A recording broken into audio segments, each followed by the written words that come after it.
when NBC got baseball back earlier this year, the first voice you heard on our game broadcast was his. And we figured it would be very fitting during the week when we lost the greatest of all time that he would bring us on the air one more time. The great Vin Scully. Good morning, baseball. It's MLB Sunday Leadoff. What a day, what a day. Good days coming my way. What a day, what a day. Hey. What a day.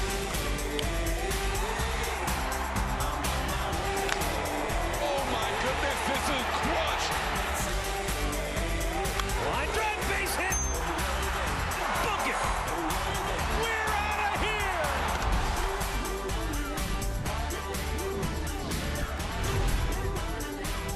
Welcome to MLB Sunday Leadoff coverage presented by Uber Eats.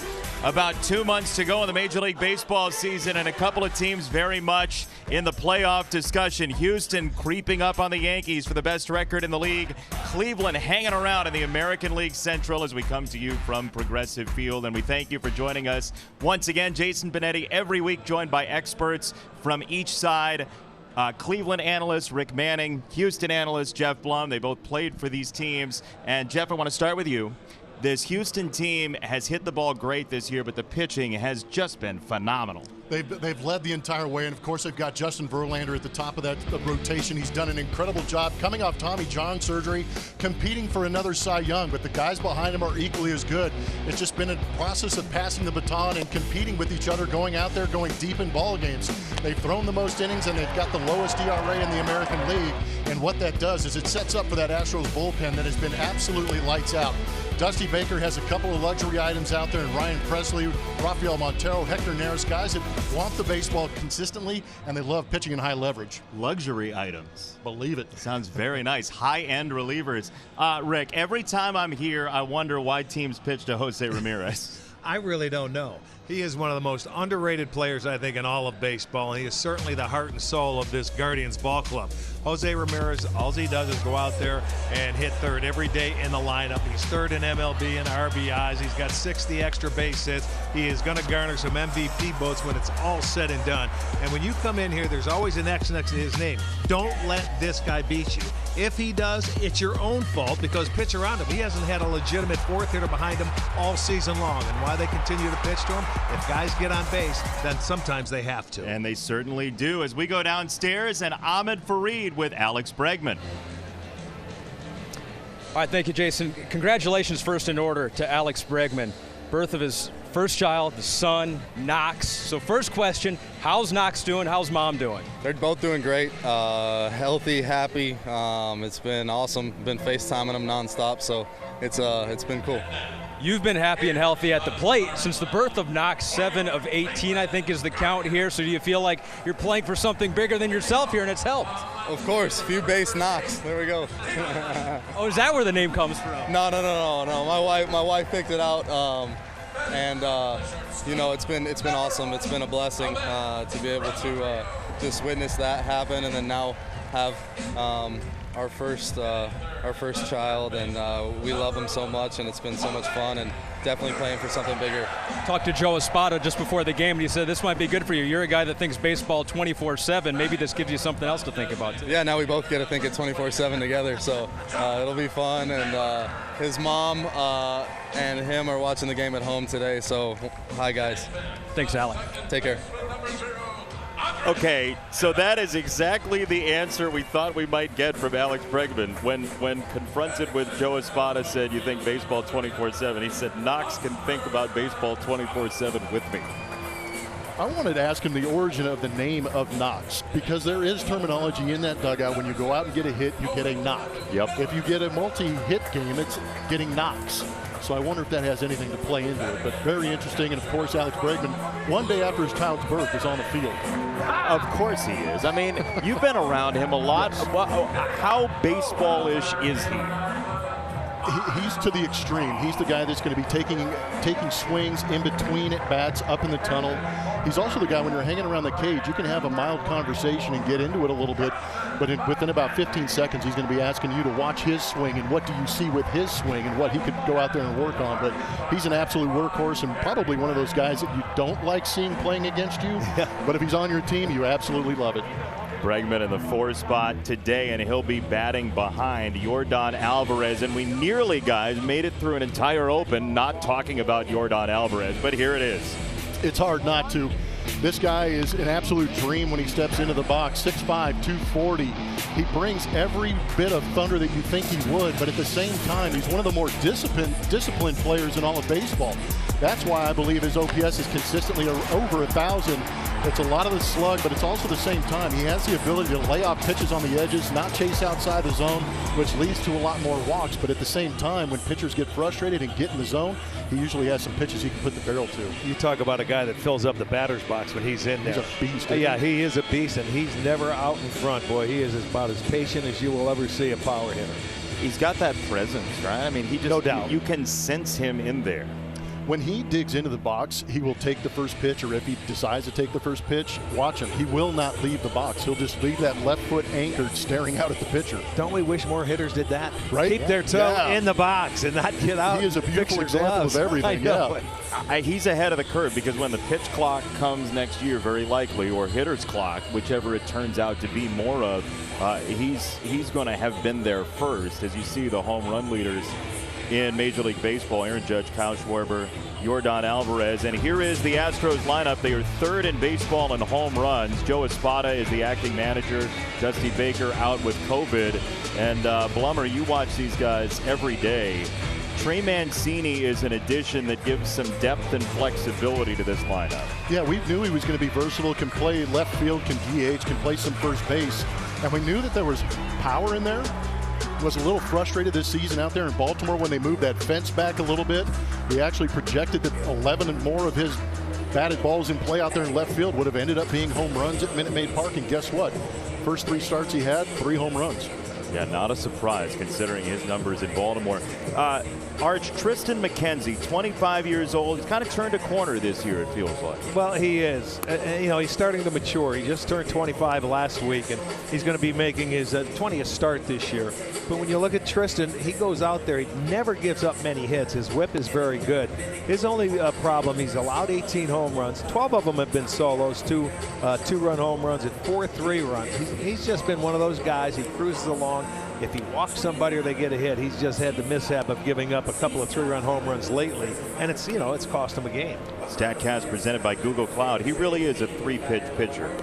Yeah, he's a high fastball pitcher, and off that will be his curveball. But if he can throw both the curveball and slider, he's going to give Houston some fits today. Both of these guys, Tristan McKenzie and Christian Javier for the Astros, have been described as having the invisible fastball. Both of them in separate circles have been described in that way. And McKenzie first, I mean, sometimes that thing really does just disappear on hitters. You know, when you're a hitter and it's all a matter of picking up the baseball as soon as you can out of his hands.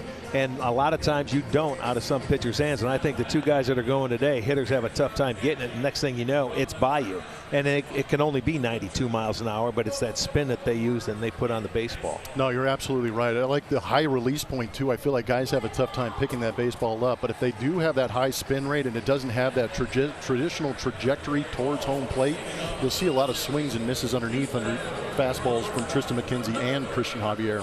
Aren't you guys glad you didn't hit when there were pitching labs and pitch design yes. labs?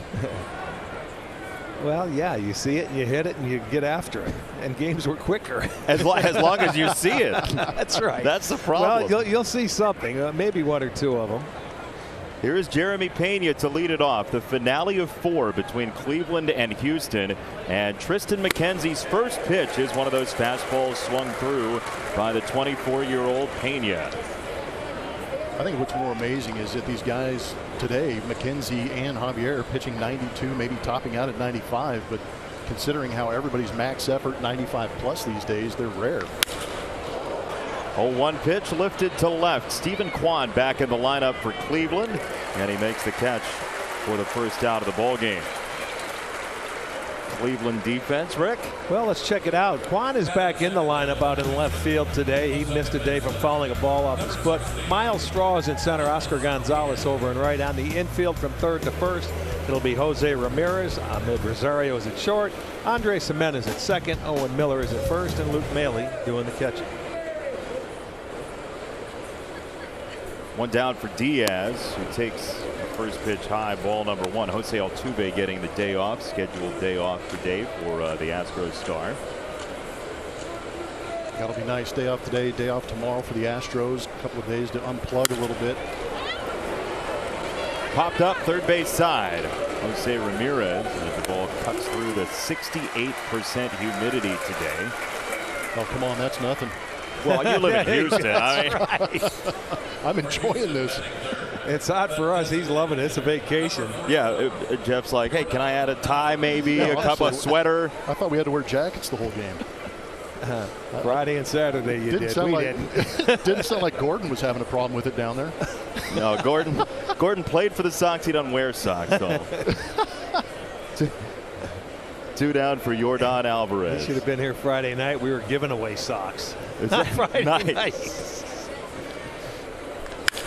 Alvarez crushes this ball to center field. Straw is back at the track, and he runs it down. Man, is he good in center field. Miles Straw absolutely sprinting to the spot. And 3 air outs for Houston in the first. Heck of a read by Straw. On the mound for Houston, Jeff. He's one of the more versatile guys that the Astros have. Started the season in the bullpen, but here he's making his 17th start. He has been very good both out of the bullpen and in the rotation. Started that game in Yankee Stadium that turned out to be a combined no-hitter. He's got great stuff. They call him El Reptil, so this may be his environment, and a lot of it has to do with the mentality. He's very calm, never changes that emotion no matter what's going on in the game. Does he drink Gatorade? Do we? Occasionally, through his eyelids. Well, he's going to try to, I guess you could say, after the loss yesterday, tip the scales. Yes. Back to the visitors. Well, you guys are on fire early. Yeah. Well, it's hard not to be. It's 95 degrees with the humidity. Javier's first pitch to Stephen Kwan, who, Rick, you mentioned he was out after fouling a ball off his toe. And your sideline reporter, Andre Knott, told a great story yesterday about Kwan having Terry Francona come up to him the other day and say, well, you got this 18-game hit streak. You want to try and keep it going? He said no. Yeah, that's the pitch. He fouled off his back foot, and you could see it really hurt. And, you know, during the course of the game, Tito went up to him, and he was going to take him out because he hasn't had a day off since July 3rd. And he said no. He said, I'll take it off and get some ice on it. And then he had an 18-game hitting streak going on. And Tito was happy to see that because it wasn't about the hitting streak. He said there'll be more. I love that comment. Shows the confidence exactly. that Kwan has in his swing and ability to go out there and get hits. He really is a unicorn in baseball nowadays, and it feels like there might be a place for more people like him in the future again. I think we're seeing more come up. At least we are in the Central Division, and from where we're playing a lot of games with. This guy really controls the strike zone. That's a rarity right there, going out of the zone to swing at a high fastball for Kwan. First strikeout for Javier. And here is the Cleveland starting lineup for Terry Francona. As you watch this lineup, and you've seen it change with a lot of rookies in here, Rick, what stands out to you? Well, the top three, they're the things that get everything going. You know, and Jimenez and Naylor down there. And then with all of the young guys, they've had 13 rookies not making their major league debut this year. It's been mix and match, and they're out here to find out what they can do. The loudest foul ball that we're probably going to hear in baseball. That was a good one. Well, Rosario's been outstanding defensively. He's swung a very good bat for Cleveland so far this year. And this is a Guardians team. Arch, I mean, when you came into this season, if I said, hey, Cleveland's 2 back on August 7th, what would you have said? We'll take it. Yeah. Let's go for it. Yeah. I mean, what you're going to see from this Cleveland ball club is they all run baseballs out. They hustle. And you know what? Sad to say, it sort of stands out. Yep. When you go and you look around baseball and you see guys hit a ground ball and they don't hustle. These guys run everything out. They know that's how they have to play the game because they're not going to outslug you. it is obvious. And you know what it does too is it changes the way you play defense against teams that you know are going to hustle. This to right, Chaz McCormick in the sunlight for round number 2. Yeah, that old saying, hey, put the pressure on the defense. Well, that certainly does when you do it and you try to go first and third and everything like that. Here's the defense they may put pressure on today. Yeah, you've got a couple of interesting moves out there. Ledmus Diaz is in there for Jose Altuve at second base. He'll be playing with Jeremy Pena at short, Alex Bregman at third base. New guy Trey Mancini at first. Martin always behind home plate. And of course, around the outfield, you've got Mauricio Dubon, Jake Myers, and Chaz McCormick. Chaz loves hitting in this ballpark. Yeah.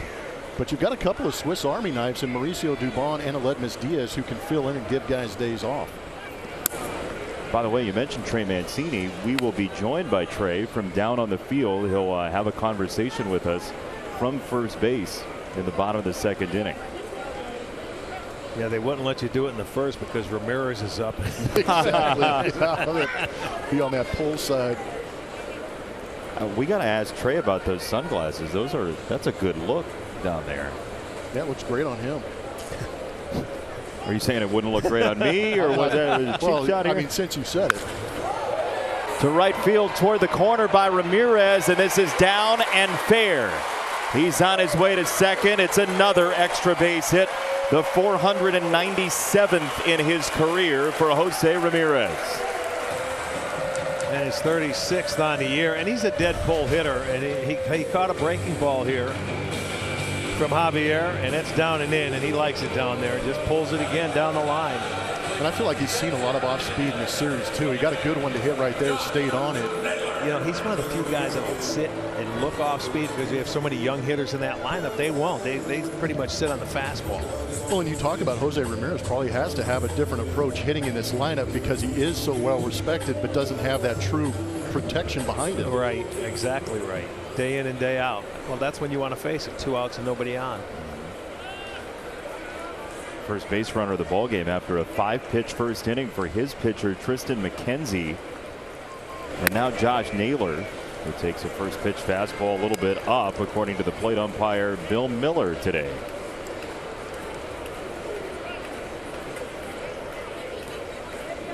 Naylor just 25 years old, though it feels like he's been around the American League Central for years, but he has a lot of power in that bat.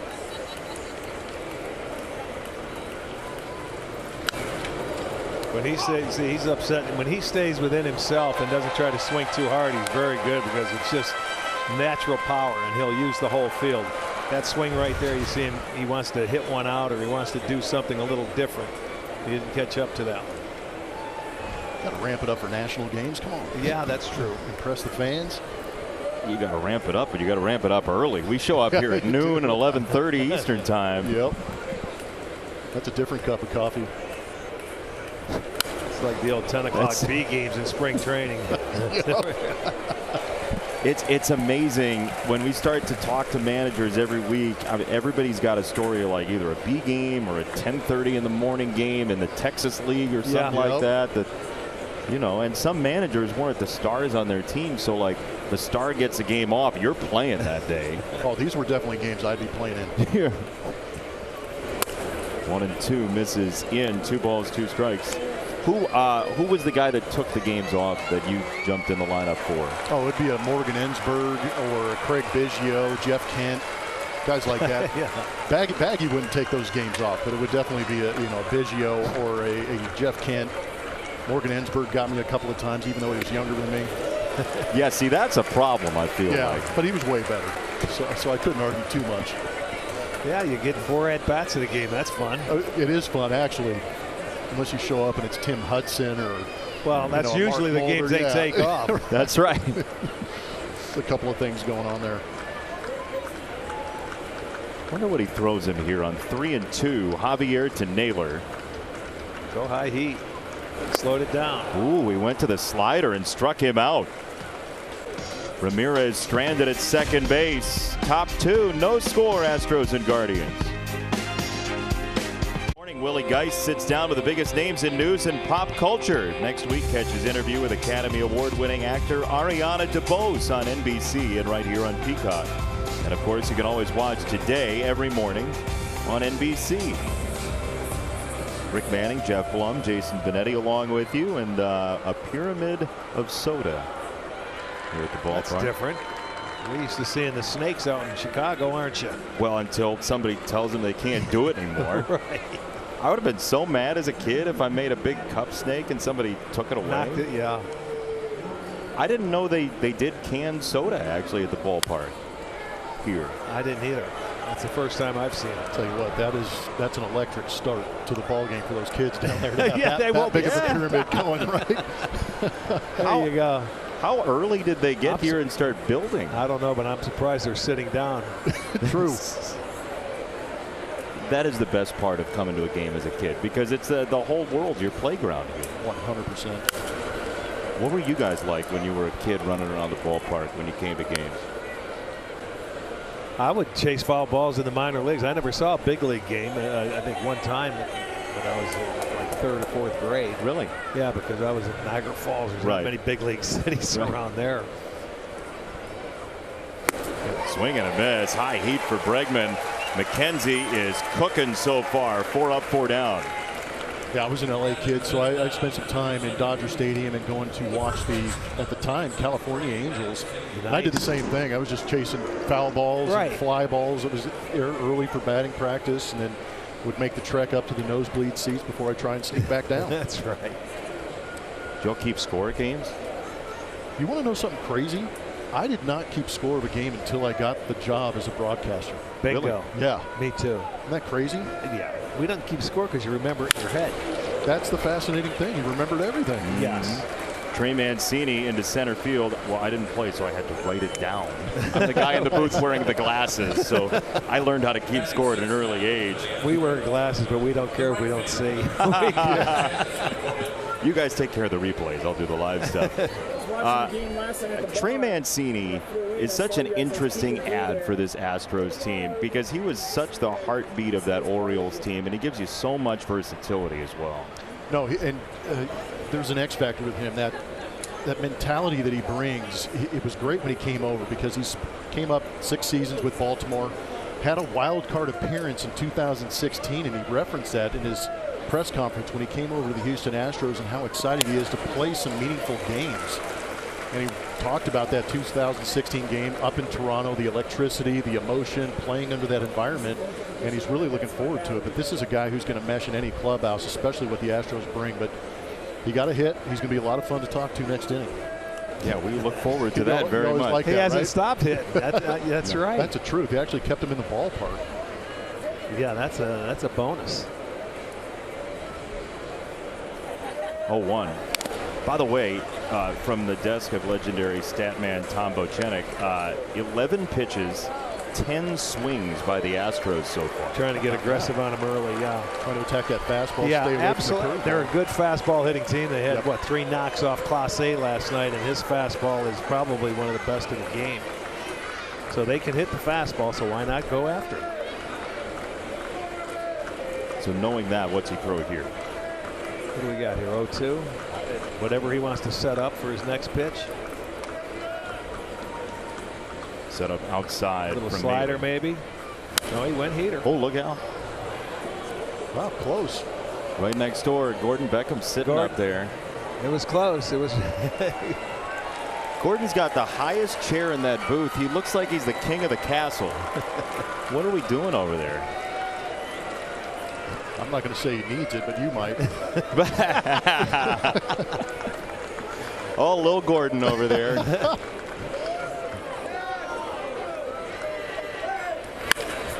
Line to left. He came with a slider, and McCormick ripped it to left field for the second straight hit. Well, that's when he'll pull the ball. He looks like he loves to go to right field, and you slow it down for him and you hang it. That's what he'll do with it. He'll pull it to left field. He hit it hard. No, Rick, you actually nailed it. All of his power mostly is going the other way. He's got kind of sneaky pop going to the opposite field. So he's looking to take that fastball the other way and will pull the off speed like Rick was just talking about. You saw right there. Yeah, well, I've watched him playing here long enough last year and this year. He loves to hit it that way and with authority too. 2 on, 1 out for Mauricio Dubon, who came over from the Giants in May.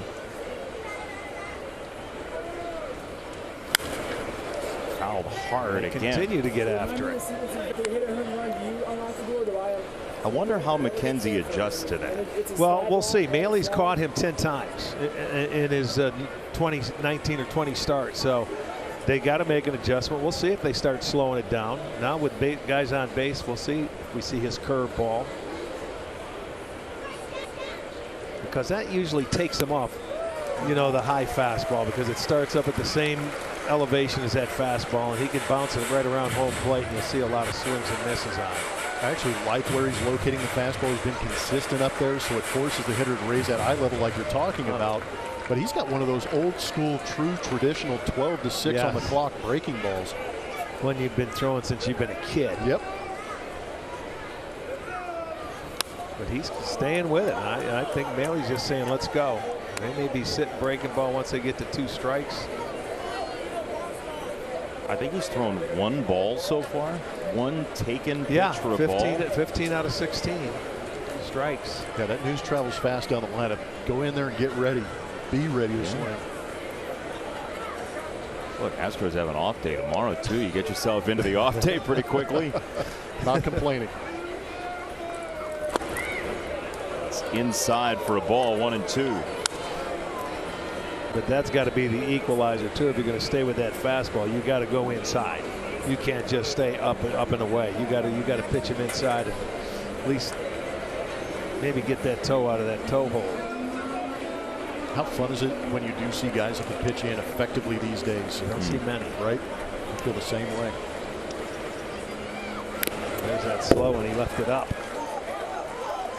Where does he want that, Rick? You want it down. When you got 1-2, you want that maybe a chase pitch, you know, started at the strike zone and maybe break it down and see if you'll get him. But that just stayed up a little bit too much for him. But you got to get a feel. He hasn't thrown many to this point. See if he doubles up on it. Quickly in agreement with Maley for 1-2 on Dubon. Mancini at second, McCormick at first, and a check swing on that curveball. He did double up, and 2 down. That was the one he wanted to throw. Yeah, when you get to 2 strikes, I mean, you work so hard as a pitcher to get 0-1, 1-2, you know, in a count. You got to bounce one to see how anxious he is, because you're taking him off that high fastball, and you'll see the check swing right there. So that's where a lot of his strikeouts will come from. The love that Maley's showing faith in that curveball, calling it again back to back, and he throws the better one to get the strikeout.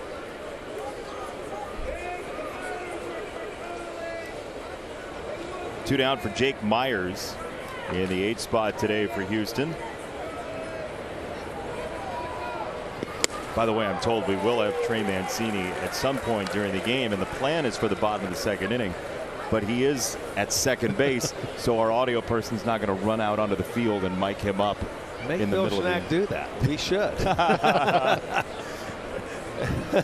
Make him do that. And I hope they hit a ball as short and get him. Or he meets him right at the line as he's coming off the field. That would be impressive.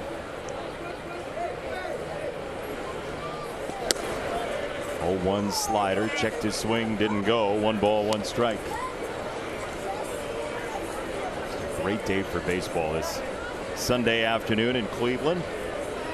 Guardians 2 games back of first place Minnesota. Both teams won yesterday. Twins over the Blue Jays. Astros are 12 clear of the Mariners starting play today. They split a doubleheader with the Angels yesterday.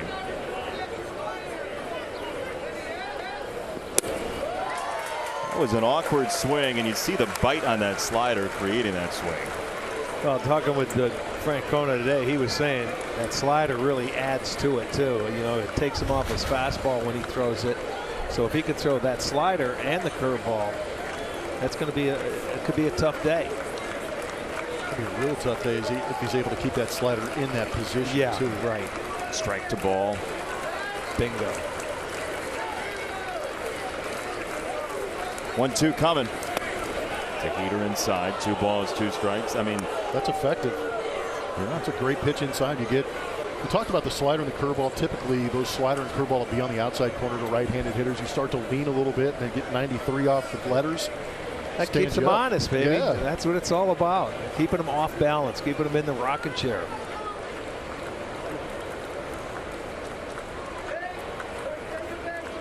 Two and two to Myers.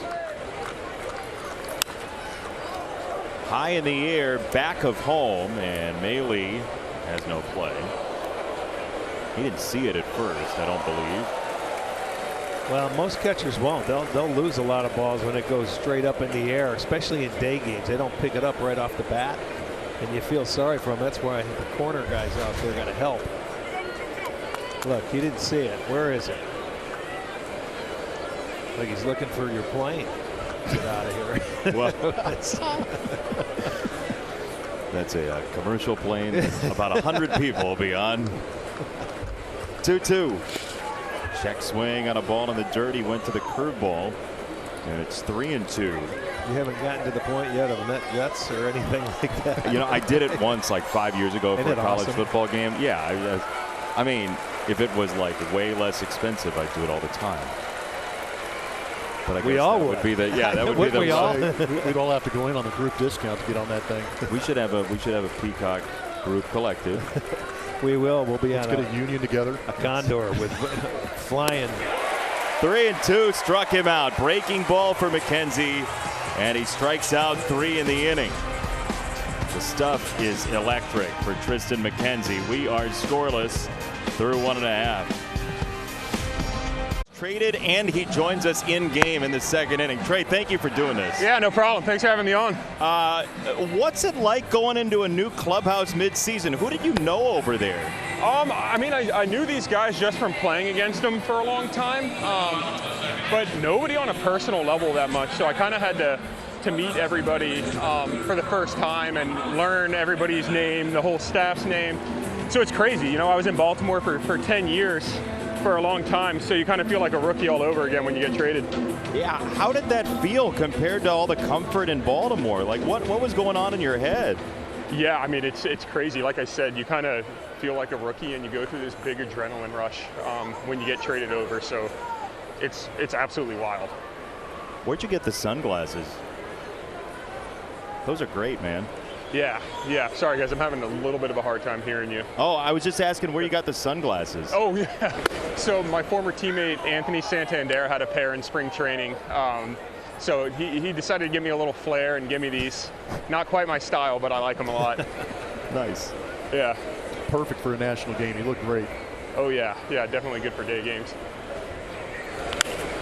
0-1 pitch, hit in the air, left side of the infield. You can hang out for a second.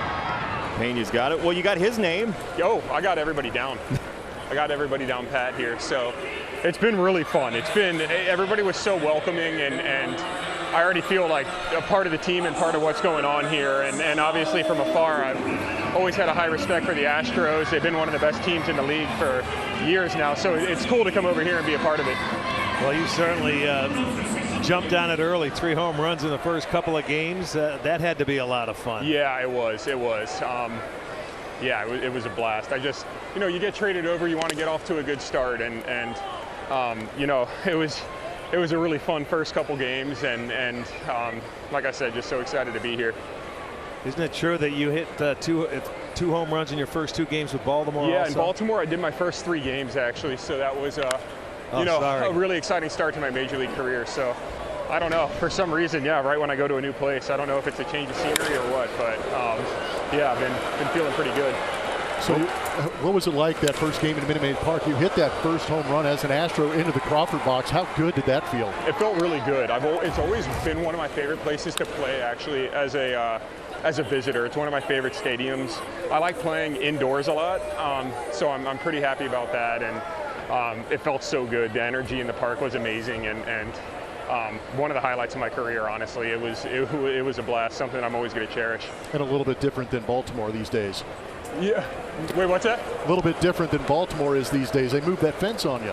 Yeah, they moved the fence a little bit, but I've given it some flack from time to time, but at the same time, they did it for a reason. It's really benefited the pitching staff, and those guys are playing great over there. I'm always going to be rooting for my guys there from afar, except for when I play them, of course. So I hope they keep it going. It was really fun to see things turn around for the better there this year.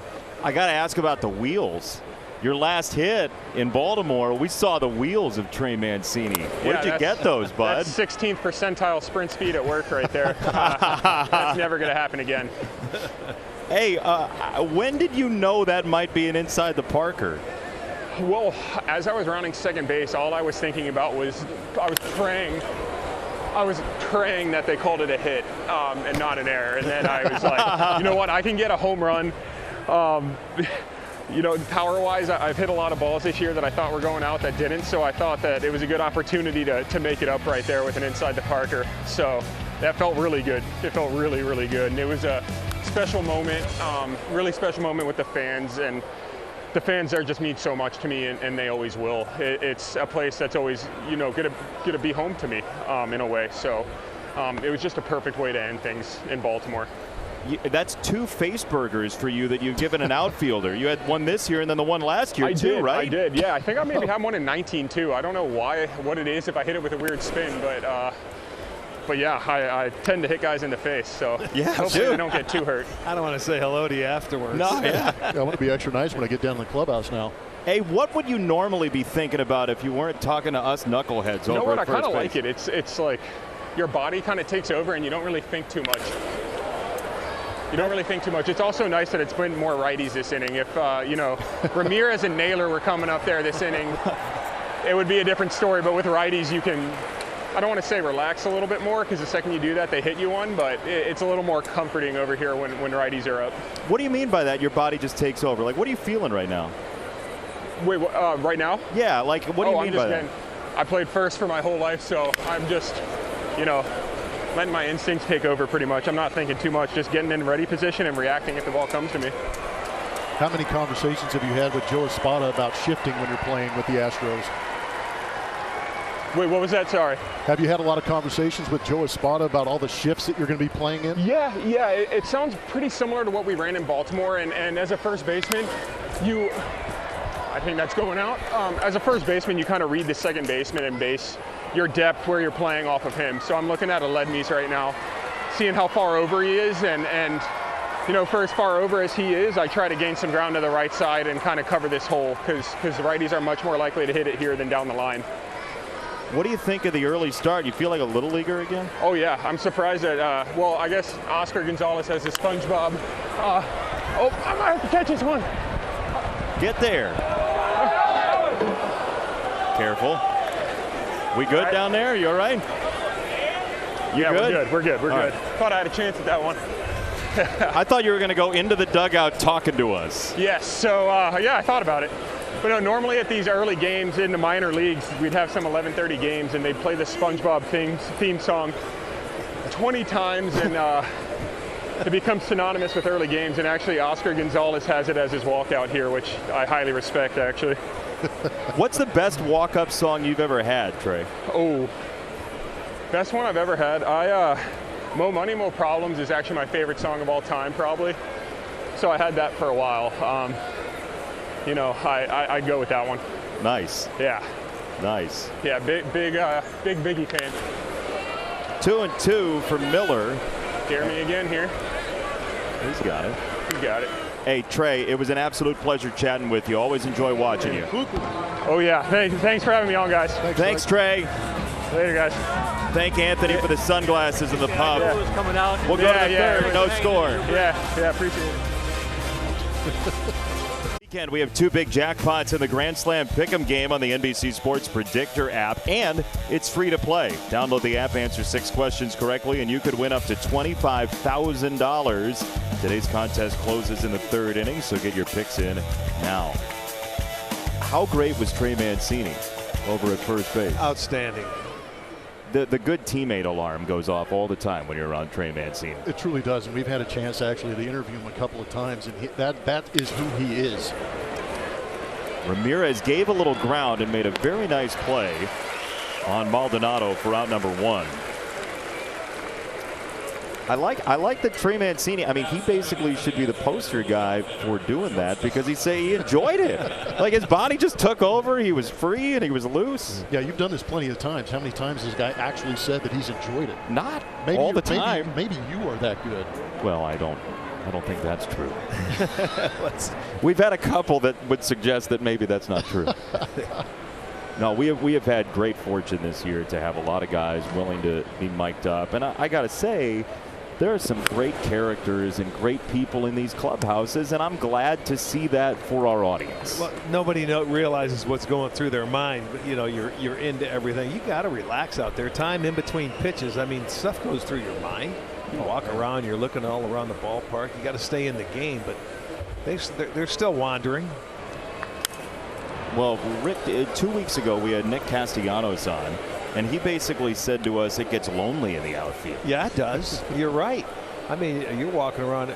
Infield, you're in tune. I mean, you're in on every pitch. Outfield, you can go 2 or 3 innings. You can go a game without getting the ball. What were you thinking when you were standing out in the outfield? You don't want to know. No, I am. We're on the internet. I know what I was thinking. Don't hit it to me. Up the middle to shortstop. Rosario, nifty pick and throw.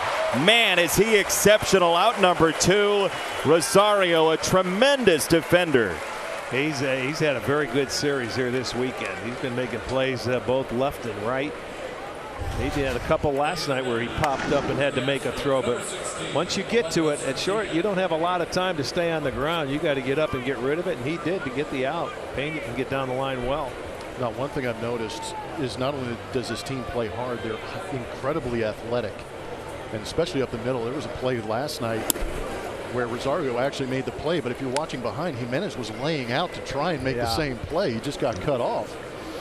No, to be able to go down like that, still have the arm strength to be able to pop up and make those plays as quick as you're talking about is impressive. Ramirez across the way. So a 5-pitch inning in the first for McKenzie. This is a 6-pitch third. The second was like Ben-Hur comparatively.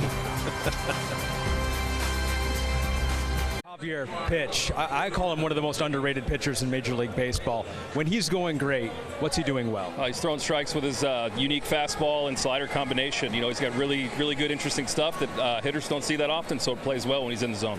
Thanks, Josh. Yep, sure thing.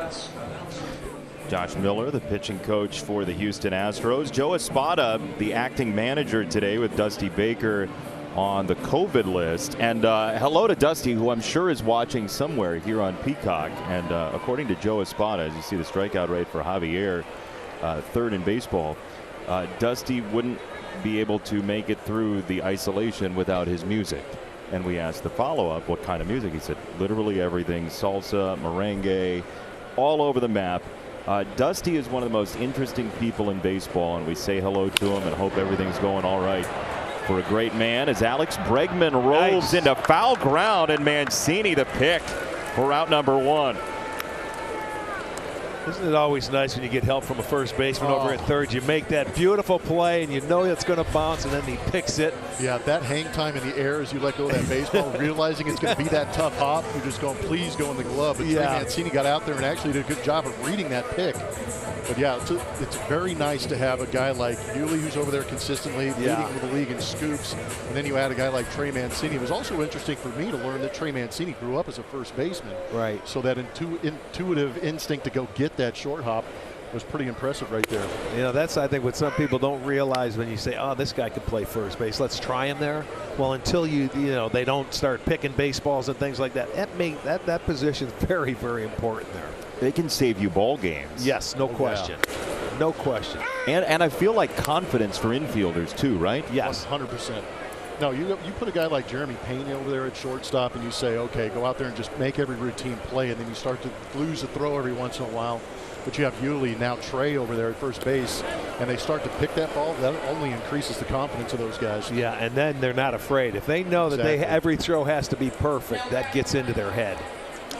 Strikeout of Straw for Javier, his 4th strikeout, and there is the nasty breaking stuff. Yeah, that one started off the plate, broke off the plate, and he got one of his ex-teammates in Miles Straw extending off that plate for the chase.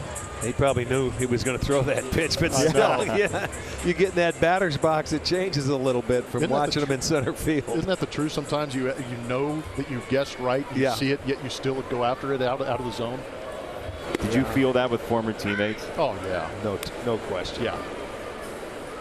Any memorable? They can tell you what's coming. You still have to execute. You got to hit it. It's like batting practice. You know what's coming, and you still pop it up in batting practice. No, one of my best was like Woody Williams. Played with him with San Diego and Houston, and he goes back finishing his career with Houston. I ended up with San Diego, and Now, I knew he was going to flip me a curveball at some point in this at bat, but there's just that feeling inside where you say, okay, this is the one. Yeah. And I happened to just hit a rocket right back up the middle. You know, and he's ducking out of the way, and he's running to first base with me, screaming at me, and I'm just going, I shouldn't have thrown it, you know, stuff like that. But yeah, you definitely get a feel for it for sure.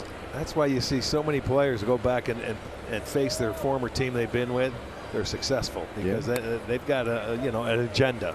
I'll teach you for getting rid of me or something like that. You know, I like to call them revenge at bats. Yeah, they are. That's exactly what they are. Well, that's strong. Oh yeah, Blummer. Yeah, no, you gripped the bat pretty hard. I feel like you got rid of me. We'll see what you got rid of. That's right. Yeah, it's a prove it. 3-2 for Quan from Javier. 4 strikeouts, no walks, 1 hit so far against 25-year-old Javier. His stuff is electric. It really is. It does sneak up on you. The slider is looking great today too. It's coming out of the hand nicely. 3-2. He went fastball up in the zone. And the league batting average against the slider is 143, and that's great. But the fastball batting average at 191 is very low.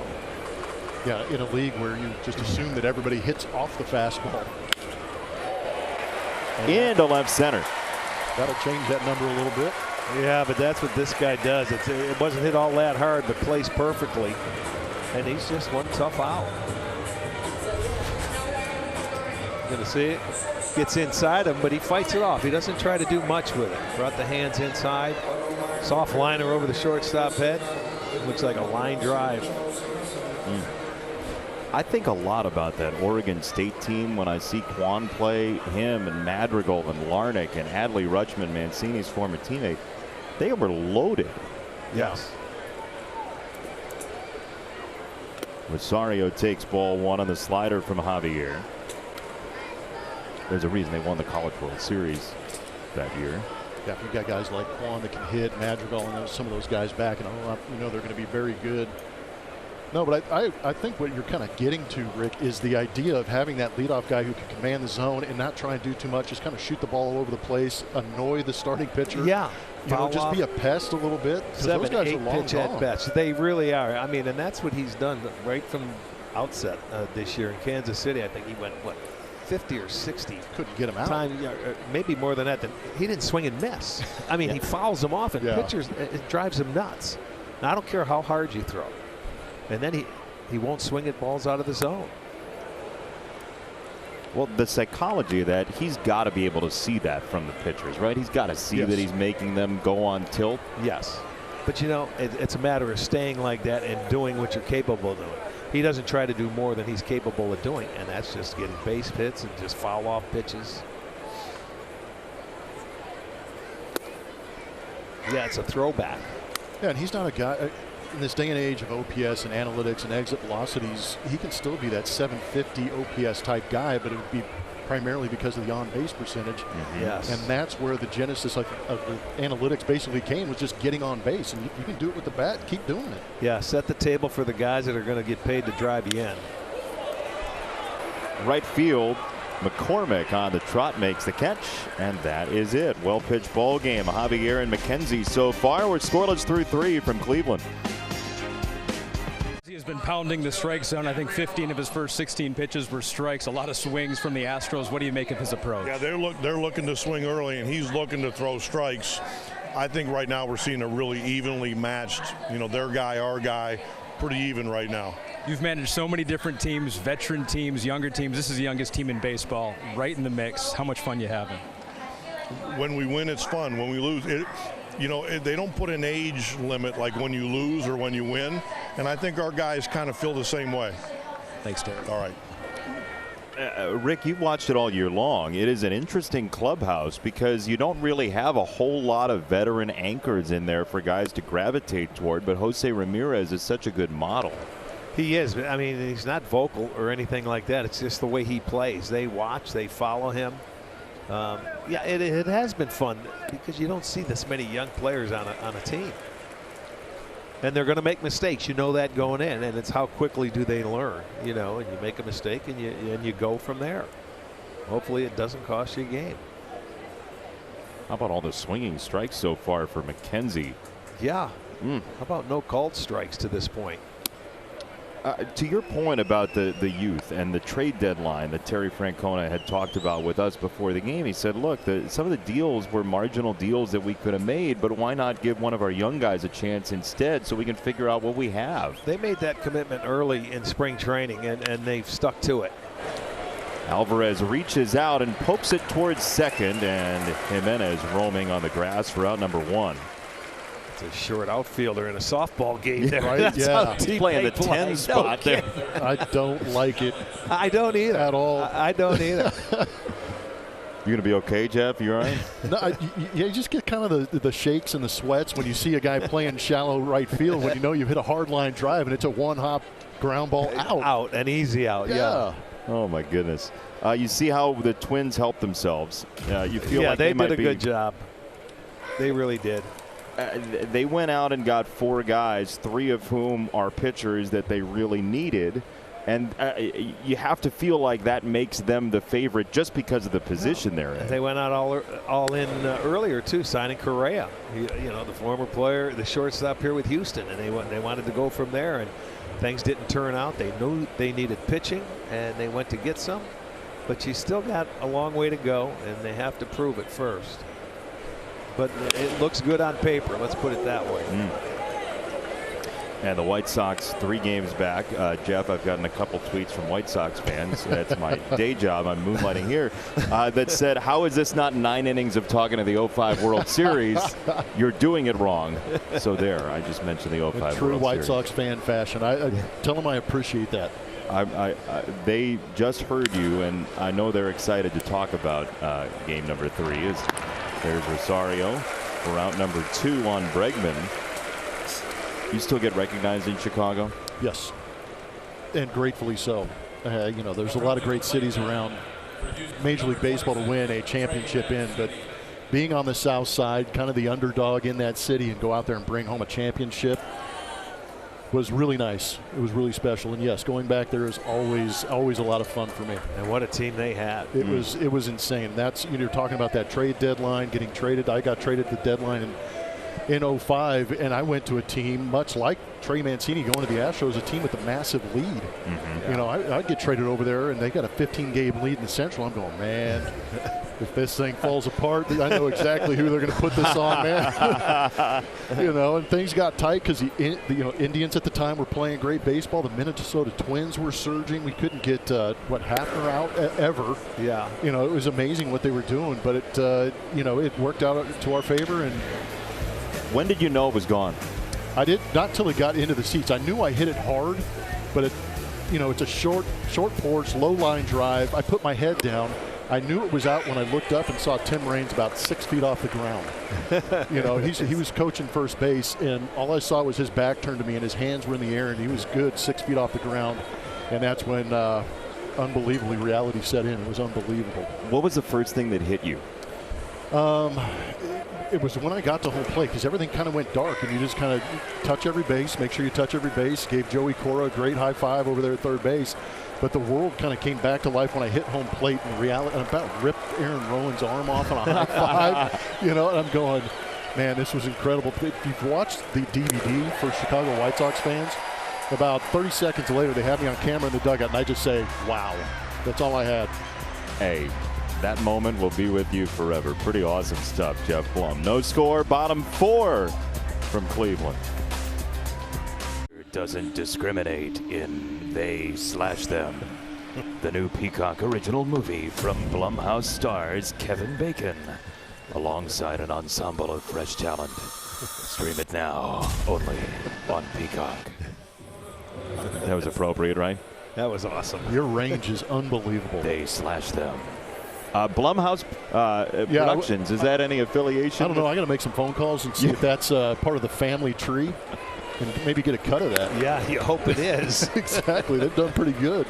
I feel like Blumhouse is one of the residences that you have living off that home run we just showed in the top of the 4th. Yeah, some would say having 4 girls in the house for the last 18 years, there's moments. Few and far between. I love it, but there have been moments. He had Ramirez out in front of the slider. There are 3 Astros in the area. 1 down here in the 4th. Well-pitched ball game, gentlemen, so far. Javier and McKenzie have been ripping through these lineups. You knew we were going to see good pitching today, and I'll tell you what, they've proven it. I like what Javier did. He gave up a double to Ramirez on that slider in the first time up, but he left it down and in. This one, he got him out to pop it up. So came back and challenged him with it. They're both doing a good job with their fastball and mixing in their off-speed pitches. Yeah, McKenzie's missing barrels, getting swings and misses, which is nice to see. But it's also nice to see Christian Javier throwing strikes. He's had 8 counts of 0-2 or 1-2, which is key for him. That's what Josh Miller talked about, because sometimes he can fall behind, but he has the stuff to get back in it. But if he can get ahead early, it's even better. Yeah, when young pitchers can pitch in front of the count, that makes their stuff that much better because they can expand the plate by about 4 more inches. It's a very good way of putting it. Well hit right field. Down the line it goes, and that's a fair ball in front of McCormick. It will be a base hit for Naylor, who's 1 for 2. And he's on with 1 out in the 4th. He wasn't waiting around for strike 2. No, he's an aggressive hitter. He likes to get up there and swing early if he can, but he will get only the 3rd hit by the Guardians this afternoon. So he's on for Jimenez, who's just a great story. I mean, for anybody who's ever been told they're too small to play baseball, whatever it is, Zach Mizell in The Athletic had a great piece at the All-Star game about Jimenez, who 7 years ago was 120 pounds. I mean, little guy, never knew what he was going to be or capable of, and he's an all-star, and it seems like a great dude to boot. No doubt, and the great story is he got traded for Lindor, who was, you know, the face of this franchise when he got traded, and they get Rosario and Jimenez, and this kid, I mean, he came, he was given the shortstop job last year, got sent to the minor leagues, got called up later in the season, and then this year turns into an all-star. He's been unbelievable, and Rosario's been awfully good too. So I mean, to fill in for a guy that's been the all-star and been the face, not an easy thing to do. But I'll tell you what, right now people are happy we have him, and you look at the money he's making compared to the money that Lindor is making. Just a bit, huh? And I mean, those are great numbers either way you look at them. That's like when you sit on the airplane and the person next to you spent $950 for the seat and you paid $73 because you did it early. That seems unfair. But I mean, he seems like a very humble kid too. Hard worker too. I mean, he takes a lot of pride in his defense, and he's working on everything, and he hits left-handers well, and he's one of the best clutch hitters in the game this year when you look at his numbers from the 7th inning on. A little bit of a chip on your shoulder when everybody's underestimating you because of your size. But right. Baseball's a great game in the sense that you can go out there, make the adjustments, and work hard enough to be able to compete. Isn't that the truth? Popped up third base side. The sun is a little bit of a problem for Bregman. 2 down. That's why I love Alejandro Kirk of Toronto, right? Yeah. No kidding. The body type, you look and you're like, I don't know what he is. Yeah, he's a hitter. That dude can hit. You know, you're right. You see him, you say, what is this guy doing? He doesn't look like a big leaguer. And he's awesome, man. Yeah. All of a sudden he turns around, you're 95, 96, and you're going, wait a minute. You guys ever watch him take BP down on the field? It's a laser show. I'm going to do it next weekend because we go to Toronto. We saw him early. Yeah, there's certain guys you can tell have the ability to get the barrel to the baseball and maneuver it around the ballpark. And he's one of those guys. Jose Altuve is one of those guys for me, watching him all the time. What a treat. Yeah, just a knack for getting the barrel to the ball somehow, some way, no matter where that ball's positioned. He's been doing it for years. 200 hits a season. Yeah. Gonzalez in the air behind shortstop. That's a long way to go for Dubon, and it gets down. So 2 on for Cleveland. SpongeBob aficionado Oscar Gonzalez is 1 for 2. I thought Dubon was going to get that ball. I thought it went in his glove, but even with 2 outs and Naylor running, he's not going to be able to score on this play as he knocks it around, but he gets to it quickly because Gonzalez couldn't go to second. So that ball just gets in. He just got under the glove there. They'll keep it going. 2-out hit. That's a tough play. That's in that Bermuda Triangle out there, and the Astros have had issues with communication. You've already seen it in this series with a couple of different center fielders out there colliding with Ledmes Diaz and Dubon. But at the same time, there was a series in I just said Shea Stadium, but Citi Field, where the New York Mets are playing, and there was an actual pretty good collision between Jeremy Pena and Yordan Alvarez. So there might be a little gun shy out there as you saw Jeremy pull off early. And then the sun, you're dealing with the sun, running it into the sun as well. What does that look like to a left fielder with the sun? Sometimes you're running the ball right into the sun, and you can't help it. I mean, the infielder's going back with his back to the infield, and you're coming in, and nobody can call for it. So it's really, it's hard to communicate there. That's when you let fall and don't collide with anybody. 2 strikes again for Javier, and a stop by Maldonado. 1 ball and 2 strikes. 10-0-2 counts. That's for Javier. That's so good for Christian Javier. He's had moments where that first pitch strike eludes him, but at the same time he ends up going 6 innings, giving up a couple of runs, but nothing too drastic considering that he has those walk rates. He might be able to get you 7 or 8 innings. Yeah, and that's big with this rotation with the Astros. That's been the secret of their success. Oh, a tester on a fastball to the outside corner. 2-2. And he's the guy that started that combined no-hitter against the Yankees, isn't he?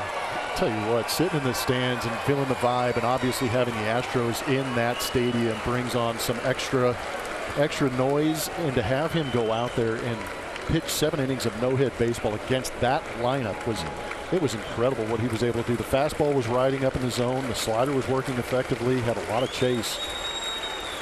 2-2.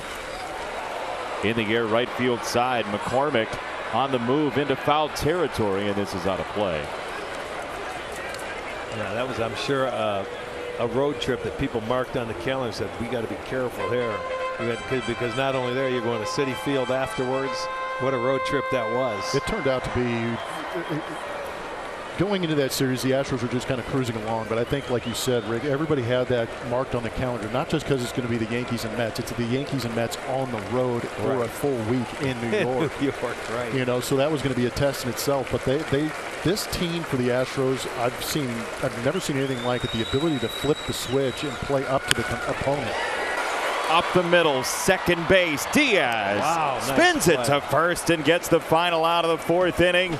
Mancini on the scoop again, and the Guardians strand a pair. Defense has been exceptional for the most part today. The World Baseball Classic is back. Qualifying rounds for the 2023 World Baseball Classic take place September 10th through October 5th in Panama and Germany. For more information, visit worldbaseballclassic.com. Great to see the WBC back.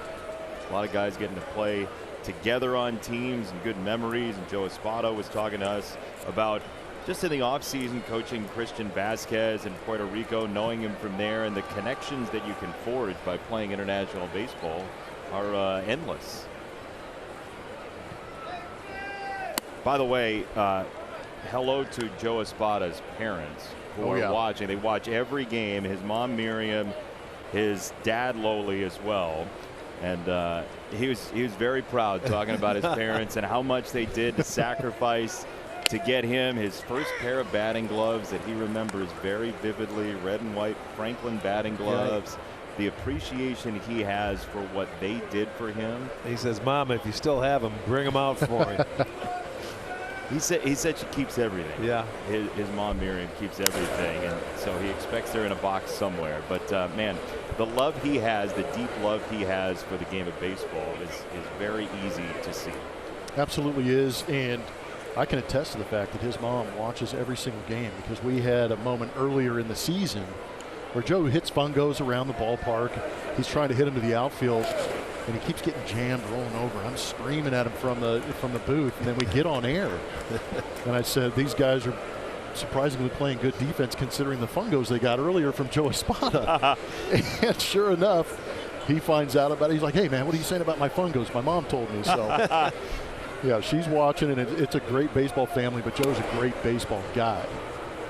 It's not long before he actually has one of these jobs permanently. Yeah, he's interviewed recently in the last few years, hasn't he? Sure has. Yeah, he's getting some notoriety. Looks very chill on the bench there.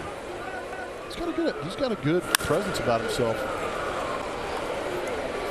Right field side, and Gonzalez round number 1. He was telling us about his first job in a grocery store. He'd be the checkout guy. He'd bag the groceries. He'd put the carts together in the parking lot, and he's come a very long way.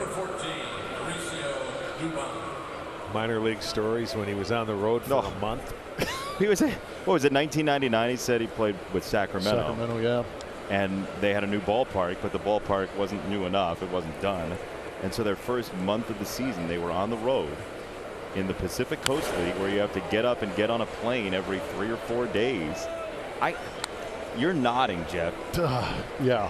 Well, I mean, Rick and I mean, my horror stories would have been 14-hour bus rides through the Appalachians or something like that, or the Adirondacks or wherever we were. Those were the worst, trying to keep the bus driver awake. But I can't imagine trying to be on the road and live out of a suitcase in AAA hotels with roommates for a month. That does not sound fun at all. No, not at all is right. On the ground, Rosario cuts it off and throws out Dubon for the second out of the 5th inning. So you're telling me that McKenzie's a ground ball pitcher now, Rick? He's got 6 outs. I was looking Yeah, on my card, count. and I'm thinking to myself, normally he's a fly ball pitcher, but he's getting the ground ball today. And when Tristan's pitching, these guys, I'm sure that you can get on your heels sometimes because it's either swing and a miss or it's a fly ball. But he's making the infield work today, and I'm sure they like it. 2 down, Jake Myers. So that team he was talking about, I just looked at it. In 2000, Sacramento, A.J. Hinch was his teammate. Eric Burns, Mark Bellhorn, Jeremy Giambi, John Jaha for a couple of games at age 34, rehab assignment. Frank Menachino, Bo Porter, there you go, teammate as well. There's some names up there. Yeah, we're inadvertently playing Remember a Guy. Yeah. Right. You can make a lot of friends for a long time with what you go through in the minors. Oh yeah, memories forever. Not all good. No, I was going to say memories. Yes, yeah, plenty of those. But that's what makes it special when you get to the big leagues, man. What you went through to get up to the big leagues, and you can just look back and say, well, it was all worth it now. Yeah. Thankfully. Yeah. Right. You're right. Where was your first minor league stop, Rick? Reno, Nevada. Reno. California League back in 1972. Okay. That was A ball then. Yeah, they're AAA now. Yes. Yes, they are. Dwayne Kuiper, second baseman. He was a 72 draft pick. Dennis Eckersley on the team. Larry Anderson. Wow. Jeff Newman, all on that Reno ball club.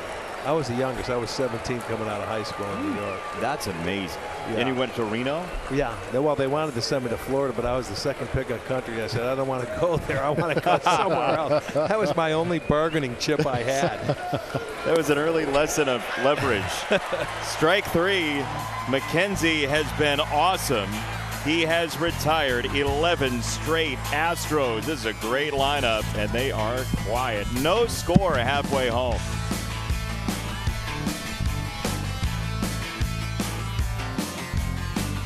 No score, bottom of the 5th inning. Christian Javier, 4 strikeouts so far. A couple of base hits allowed in the 4th inning, and StatCast powered by Google Cloud. Here is 12 outs by pitch type, and he's really working that slider. Yeah, that slider down and away, trying to get off that fastball up. He's done a good job of locating it, gotten a couple of chases well off the plate, so showing good shape to that pitch. This has been a great matchup. You know, in this match, only 1-2-0 count, and that was last inning by McKenzie. Other than that, that is it. It's like get up there and swing, fellas. That's what it's supposed to be like. That's impressive. I like that when pitchers realize that hitters are aggressive, and they may have they a little will bit of stay aggressive if you throw a strike. Exactly. It's nice to work with a zone like that too. Yeah. Well, yeah, that'll help. Well, if you're going to be an umpire, make it big early, and they'll keep swinging. Yep. I gotta say, I feel like this is the brand of baseball that's really good for our audience too. Absolutely. I mean, this is what you want to see. Action. Even though there's no hitting, at least you're seeing a good pitching performance. It's 0-0. Someone's going to have to score before we get out of here. Some great defense too. Yes. Some athletic defense. But there's not the walks, the 7, 8, 9 pitch at bats. You know? Yeah, those games drag. They really do. And I mean, what can you say when you're going through them? Okay, here we go. It's another deep count. Yeah. This one's definitely going 15. This is a considering treat what to you watch. guys just said. See, this is what old school That's what baseball we're is. here for. You love it. Right. I mean, 0-0, 1-0 game can be great. May not be 0-0 for long. Maley to left and gone. Luke Maley tattoos a 1-2 pitch, and the Guardians have the first lead of the ball game. And that's going to be his first home run. And it came at the right time for the Guardians. Well, we were talking about how it's a great pitching matchup. The defense has been great. Usually you have good pitching, good defense. You need that timely hitting, and Maley found him one.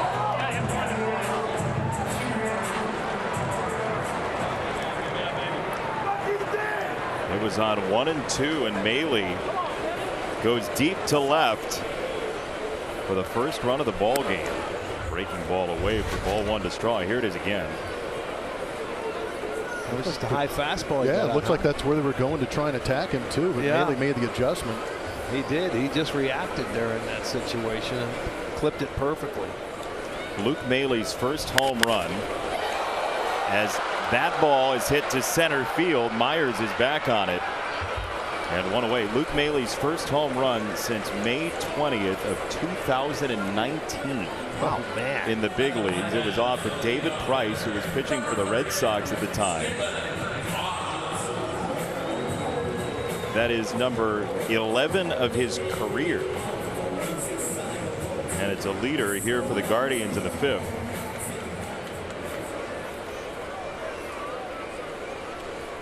The World Baseball Classic promo, by the way, has brought all the celebrities out of the woodwork. Got a message from Eduardo Perez, my former colleague at ESPN, who is the general manager of the side from Puerto Rico in the World Baseball Classic, watching the ball game in preparation for his Sunday night baseball game. Oh, good.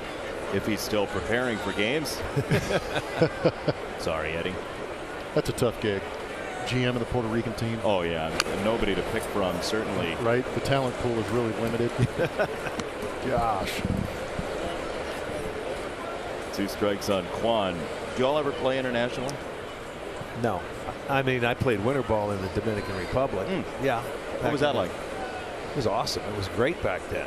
Tommy Lasorda was the manager of one team. I had Felipe Alou on mine. I played in Escogido in Santo Domingo back in 1974 and 5. Yeah, it was fun. Good baseball. I was a kid, but it was, had some great players. I'm still fascinated by you jumping into the minor league baseball at 17. Yeah. I can't even imagine Well, what it's like I signed to as be a in Reno. shortstop. I never wore a cup. I went out and bought one after I saw my first game, and as hard as they hit the ball down there, I got to tell you, and I only played there for about 3 weeks before they moved me to the outfield because I could run. And I was thankful they did. I mean, they didn't work with me, say, hey, let's work with you at short. I think they knew I was going to be an outfielder. Yeah, they said, forget about that. You're going out. Yeah, exactly. Reno at 17. Yeah, I wasn't even allowed in the casino. So you couldn't get in the casino. That'd be a tough. They could, because they'd cash your $500 check a month there. Yeah. You know, Money will $400 change after things. taxes. High roller. And hope you stayed it in there. You lose $5 in a slot machine, you go home crying. What did you do with yourself at 17 in Reno? I'm fascinated by this. You go to eat at Denny's or something like that. Who's the next youngest guy on that team? Eckersley was 17 too. How about that? So you did have somebody. That was actually an older league. You know, it was like 21-year-old guys out of college. Into center field, yet another base hit for Stephen Kwan. It's a 1-out single in the fifth. A couple of 2-strike hits in this inning too. That's that swing that you're talking about, that inside out. But you see, it was right at the belt. That's when he was getting them up just a hair higher earlier, you know, where they could swing or foul it off. They got it down about belt high, and they've been able to get to it now, this being their 3rd time going through. It is amazing what an inch or 2 or 3 Yes, or 4 will absolutely. And you've seen the guy before, you know how that ball rides. Terry Francona told us an amazing story about Stephen Kwan and the injury he had to his toe the other day. the Guardians and some other teams do have this pitching machine that can simulate anybody's release point and the spin and everything that the baseball does for a pitcher.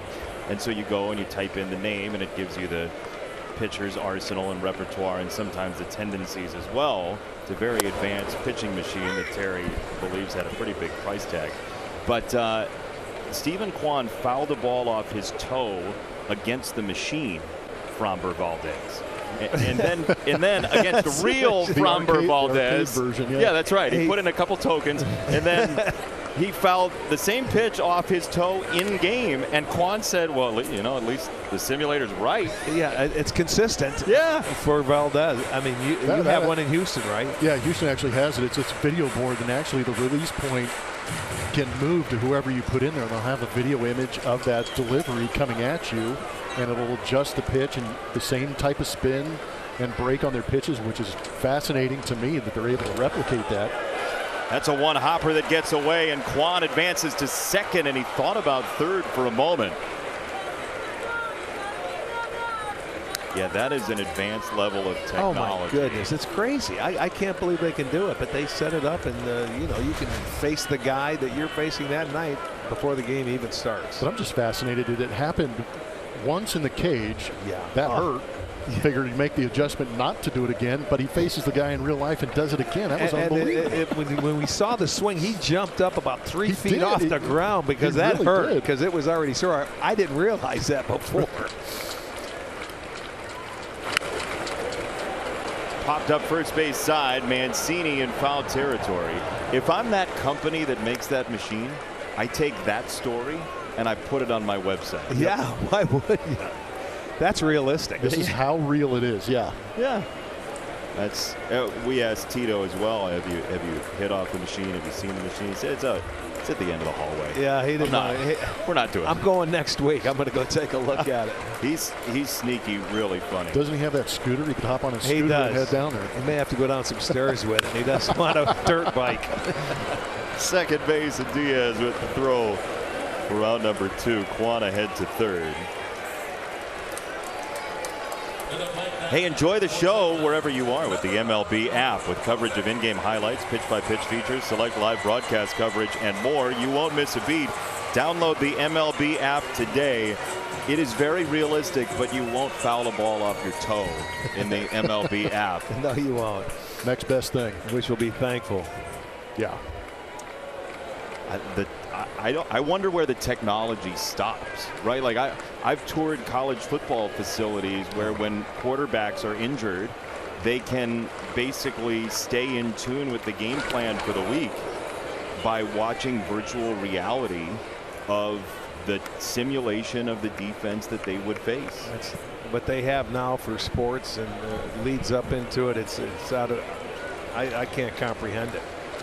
So now here's one of these spots, Rick. That's what I was going to ask him about.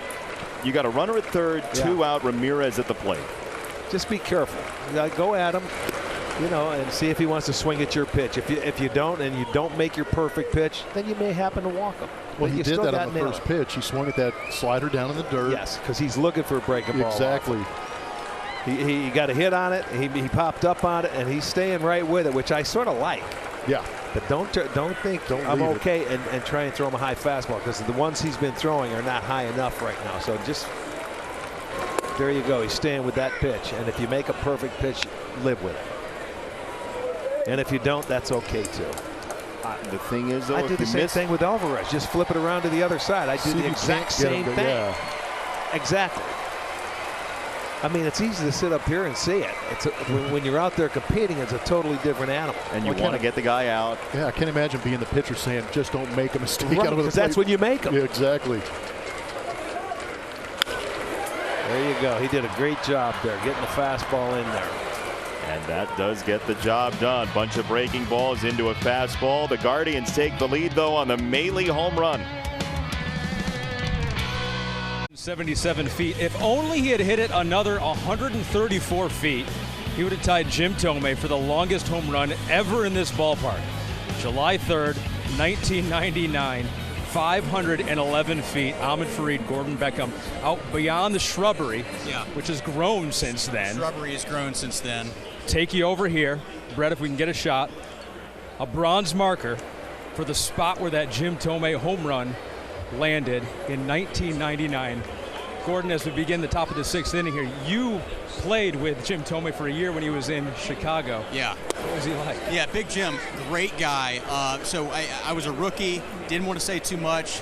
He came in after we had won a game. I saw him nosing through the ice cream, trough that we have, right? And he's like looking through it. I'm like, Jim, a little ice cream after the game? He's like, yeah, we played baseball. We won, right? And I'm like, okay. And then the next day we lost, and all of a sudden I saw him nosing through the same ice cream bin. And I was like, Jim, I thought it was just if we won. He's like, no, we just played baseball. Ice cream's for every day. Guys, ice cream every day in baseball. Jim Thome. Jim, we joke around with him every once in a while in Chicago. It feels like he's got like 5 statues around the league. Like they put up a statue wherever he played. No doubt. I want to know how much that Uber ride cost you to get out to that spot. Yeah, that's a ways away. It took a lot of walking. Gordon to sweat through his shirt. Yeah, twice. No, but I mean, but for a guy like that, Jim Thome, a legend of the game, have so much success to not take the game that seriously. I mean, how much pressure did that take off you? Jim was like a little kid. I mean, like, I think at the time I was 22 years old, and he was 39 or 40, and he was like a little kid playing with him. He had fun playing the game. He was always excited to show up to the park, and the greatest thing about it, and he taught me that ice cream is okay, win or lose, and I've taken that into my own life. It's been great. And guys, he inspired Gordon too, because when he came here to Progressive Field, he hit 1 home run. That's right, only one. But you got one. Gordon, I didn't get one out of here. Gordo, who'd you square up here? That's a great question. I don't remember. It was 09. 09. And it wasn't square. I mean, if you consider like the first rung of the left field wall squared up, then yes, I got him. Hey, Gordon did a whole like 2 minutes of television on eating ice cream and how cool Jim Thome is for eating ice cream. Right. Right. That's his content today. I asked him to get me a hot chocolate from the coffee place, and he made fun of me the whole car ride over here. So I think there's a little bit of a cognitive dissonance thing going on, Gordo. Hey, I've never had to order a hot chocolate for a 38-year-old man, but it was a pleasure, and I got you a little bit of whipped cream, and we asked for a little Cocoa Monster in there too, but they said they didn't have any more. Hey, mix in a couple socks every once in a while. Thanks, Gordon. Oh, we found a home run here. Who is this off? It's a lefty. Deep to left. Look at this deal. 2009, number 20. I'm trying to figure it out. It ended up back on the field. You hit it so hard. Mike Gosling, huh? Mike Gosling. How about that? That was a bomb. What? Absolute tank. How did we have that? I don't know. They got it quickly, too. Had to get that from the archives. Hey, congrats. Can't sneak the cheese past the rat, baby. Fastball down and in, no. What's wrong Gordon with you? had it on his phone. He gave it to the producer. That's exactly right, Quick Rick. text. Yep, exactly. Oh, man, he just carries around his home run here in Cleveland. Thanks, Gordon. Thanks, Ahmed. Called strike 3, bottom of the zone. McKenzie has his 7th strikeout. The last base runner he allowed was McCormick in the 2nd inning. Oh, no. And we got some rain coming. It looks like it. And McKenzie's looking up saying, please, not now. It looks like he's starting to feel it a little bit. Say the Astros are saying, please, 45-minute delay. Yeah, tart Get this guy out of here. I did not think this was coming today. Wasn't supposed to, right? No, it wasn't. We'll say this has been our year here. It's been incredible what you've had to endure as far as rainouts and delays. Oh, good. Get out of it. Catch it. Naylor against the rain makes the catch. Rick, who do we blame in Cleveland when it rains? Me. Great. Glad to have you here. Yeah, nice to be here. Get out of the rain, Gordon. Protect that nice sport coat. Finds themselves pulled into a bizarre unsolved mystery in The Resort. A thrilling new series from the creators of Palm Springs and Mr. Robot. Stream it now, only on Peacock. And it's resort weather here in Cleveland. It is. You could argue, if you've never been to a resort. It's just cooling it down a little bit for you. I don't mind that so much. Right. No, it's not so bad. And it looks like there's a little cloud burst. We'll press through. It's just cooling everything down a little bit. Isn't it amazing how good ball players are at being part-time meteorologists? Yeah. You have to be. Who was the most weather obsessed person you all played with? Like, I know Mike Trout is like big in. Yeah, he is. He's next level weatherman, I think, for the Angels. And it never rains there. I know, right? On the West Coast. Really? I know he comes from Philly and in that area, but he's out in L.A. He doesn't have to worry about it. Tell him to come be one here. Yeah, you're 30% is Hall of Fame numbers here, right? 20% in the weather. Yeah. You're Chicago. That's the same thing. Oh, you know when the lakes. When the White Sox play the Guardians in April or May. Oh yeah. Just don't make dinner plans or lunch plans the next day or anything. It doesn't matter what time you're in. There's going to be one rain out, and it's going to rain twice in the series. It doesn't matter. Your favorite teammate to hang out with during a rain delay? Can I say Jack Daniels? No. Well, I'm just he's kidding. a good dude. I mean, I've heard great things about him. Don't know him personally. 2-1 to Naylor in the air, right-hand side. And there's out number 1 to Diaz. there's usually a card game going on. Everybody plays spades. That was hearts and. Now these clubhouses, they got movies that you can do whatever you want in there. Back in the days when I played, it was card games, or never had TVs in the clubhouse. When did TVs come into the clubhouse? I don't know. The only one we had when we played over in Cleveland was in the manager's office, and you were never allowed in there. That door was closed mostly all the time, so you just sat on a stool you got and you played cards. That was it. He was just he was sitting in there watching the soap operas. That ball's hit very well by Jimenez, but right at Myers for out number 2. When I got into baseball, I was amazed at how many ball players knew a lot about soap operas. Yeah, that daytime TV is something that can kill a lot of time in a hotel room. Were you on the soap? I was not. I was on the Weather Channel. I mean, at every 15-minute update, I was all over. You were the guy. Yeah, I was the weather guy. So your teammates, if I asked them who was the guy most who would come in and give you the updates, man, I'd be that guy. By the way, weatherman Jeff Blum, it's raining hard, and these are big drops right now. And they are being blown right into the booth, which is awesome. Well, we did have the wherewithal to cover up the old power strip. Speaking of power, now deep to left, and it's that wind killed it. That sounded like really good contact. That's good for pitchers now. The wind has changed. 1, 2, 3 inning, 1-0 Guardians. The weather's up 3-0 though. MLB Sunday Leadoff is brought to you by Uber Eats. Get groceries, alcohol, and essentials delivered. And by PointsBet, the home for in-play betting. Famous 44s, including Yordan Alvarez, Anthony Rizzo there, Alvarez and Reggie Jackson. Conversation. That's a good guy to pick his brain, try to swing the bat. And Yordan Alvarez, I mean, I've seen some comparisons to the numbers. Like there's a little Bonds in there, and the way that he's put up massive numbers and his ability to get on base as well. I know. Yeah, having been able to play against Barry Bonds and now watch. Bill Miller wants the lights on, and we're getting an I can't turn them on. I believe I think they have more than one switch to get these on. Is it like the nuclear codes? Like you need to have yeah, you're going to have a special code, I guess. Somebody's got a key and the other person has the second key? Yeah.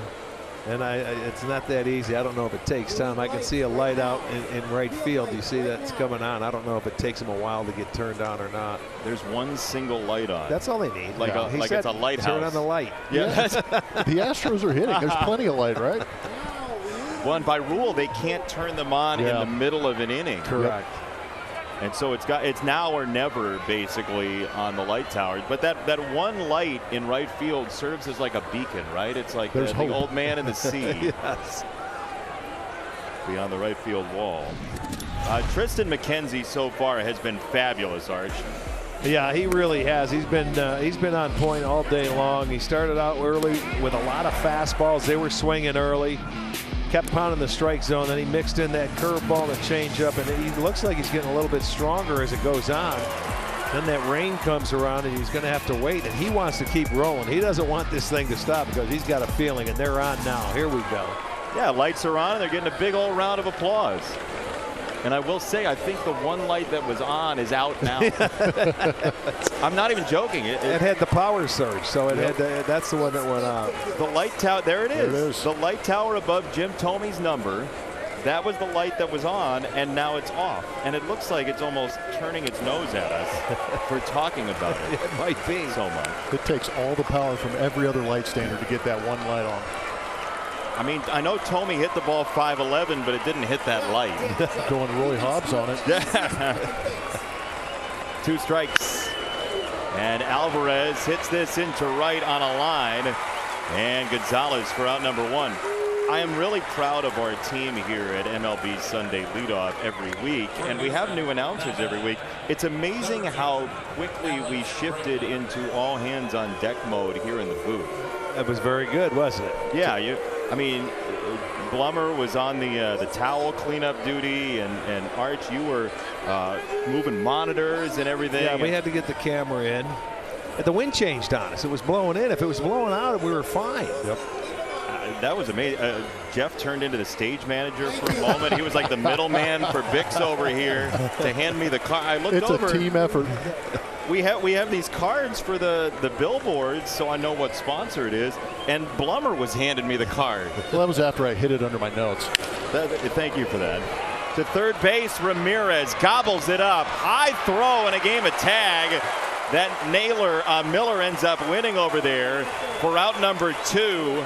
Nice play by Miller to jump and grab that thing and put the tag down on Bregman.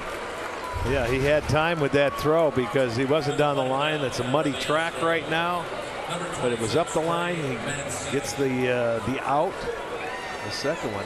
You could see the mud on the baseball as it was going across the diamond, and too. And he put the right hand into the dirt, too. What's that like to throw? Scary.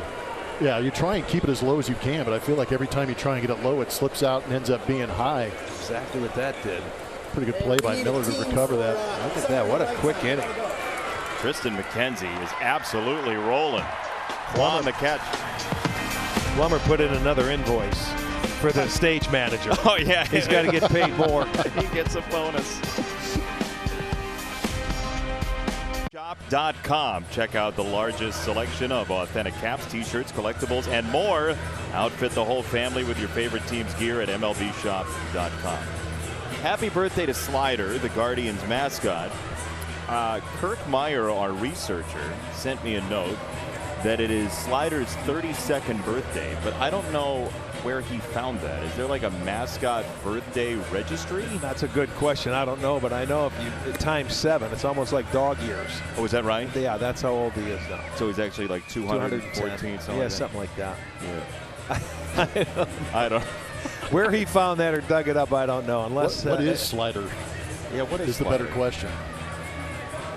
Because I mean, we've got Orbit, and I still don't know. He's some kind of alien. Yeah, from Houston over there with the Space Center. I They guess pulled him down from space. Yeah, I can't explain the Slider. That was like when I was in Montreal. Youppi. Yeah. I had no idea what Youppi was. All I know is that he just absolutely destroyed opposing teams' dugouts, stomping all over the top of it. Ryan Stanek is in the ballgame for Houston. Did you see the video? Noah Syndergaard, when he got traded, he tweeted a video of him stealing the Philly Fanatics scooter. Yeah. And then he tweeted, well, this is awkward because he got traded over there. So now they're going to have to forge a bond. Yeah, they're going to make amends on that, right? Yeah. Ryan Stanek's got good stuff, Plummer. He really does. He has been an electric right arm out of that bullpen. He's averaging right at 98 miles an hour, can touch 100 every once in a while. Uses that slider to right-handed hitters. Also has a split that can dance out of the zone too. And again, another guy that relies heavily on getting that fastball over early. So he's got a slider and a splitter that can dance. Cleveland has a slider that can dance. Let's celebrate his birthday. We just saw him. Get this straight here. Strike 1 to Miller. There's Slider making some friends. Wow, what a happy kiddo. To right field and foul. That's trouble for the ball guy down the line, by the way. You don't want to get pinned too close to the sidewall. No, you know, the netting now that they put up around all major league ballparks makes it a little bit tougher for those guys down the line. Got to play it off the screen. Yeah, that's one of those everybody's like, don't even. Just don't. Yeah, let it stop rolling. Yeah, I'll pick it up. Don't get in front of That's that. the euchre theory. Yeah, exactly. Trying to catch a knuckleball. Yeah, wait till it stops. Pretty good advice.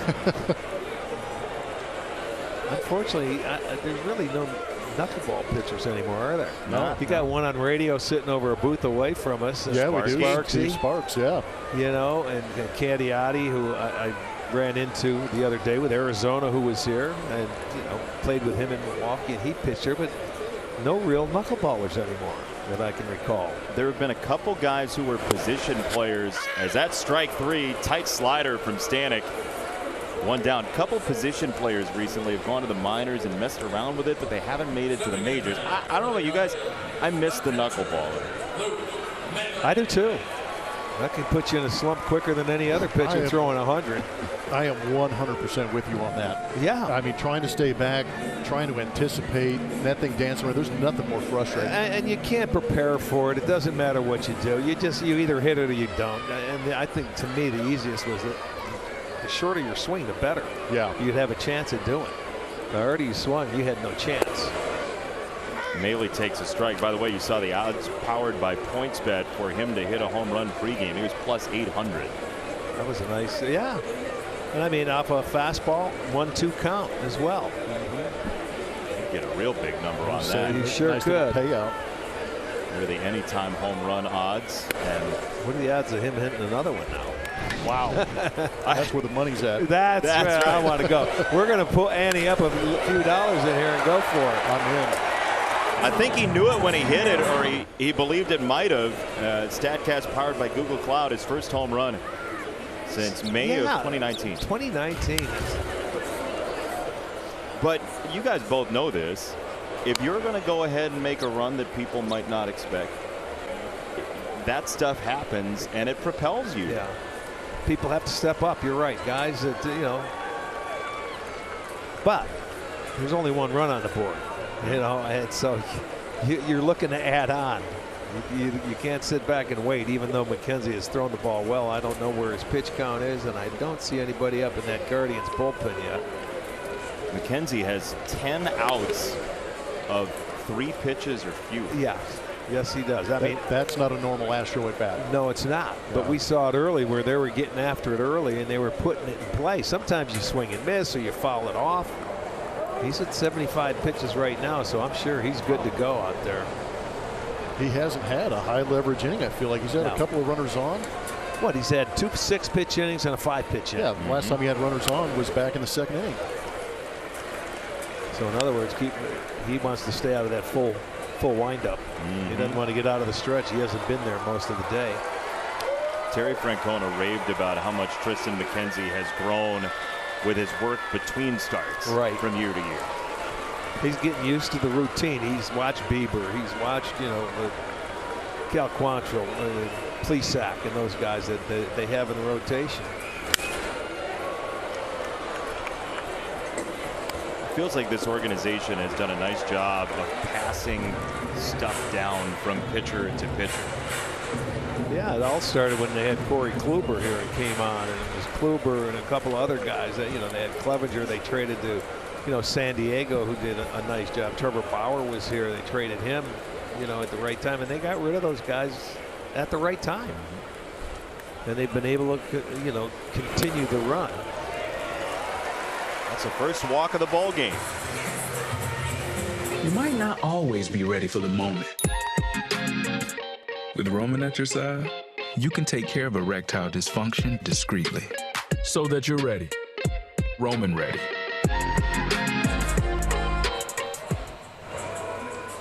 We thank you for joining us for MLB Sunday Leadoff, presented by Uber Eats. Once again, Rick Manning, Jeff Blum, Jason Benetti along with you. Next week, we will be in Washington for the Juan Soto Revenge Tour.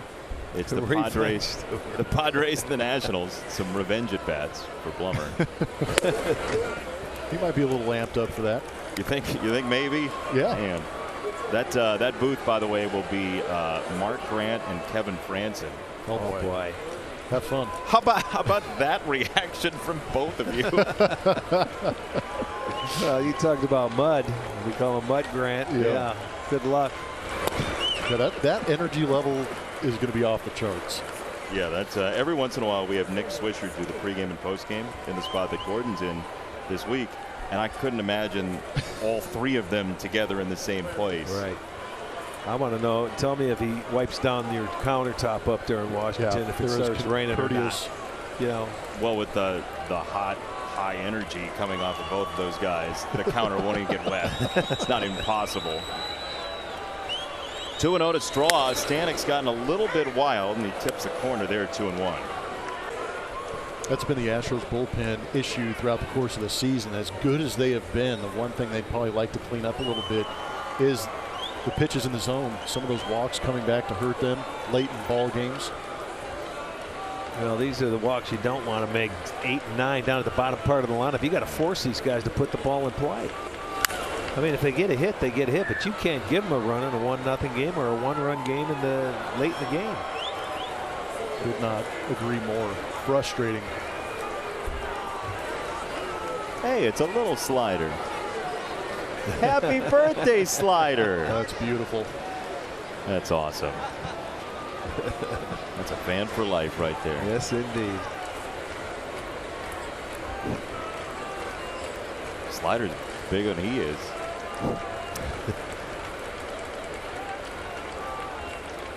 Sun's starting to peek out again on 2-2 to right field, and Chaz McCormick on the charge to make the catch. 2 down for Quan.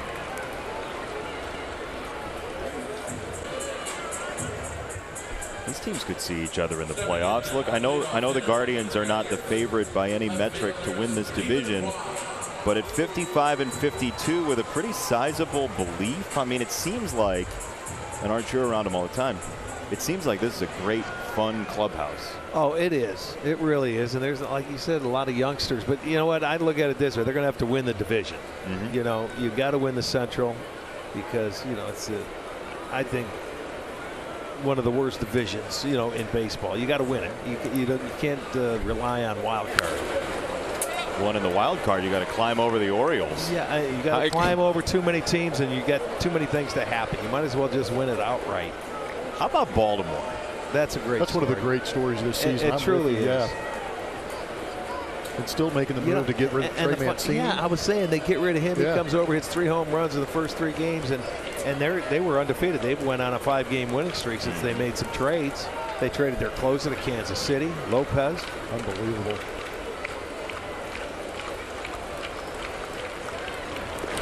We were in Baltimore earlier this year, and I asked Brandon Hyde jokingly, I said, hey, should we ask Trey Mancini about the wall at Camden Yards?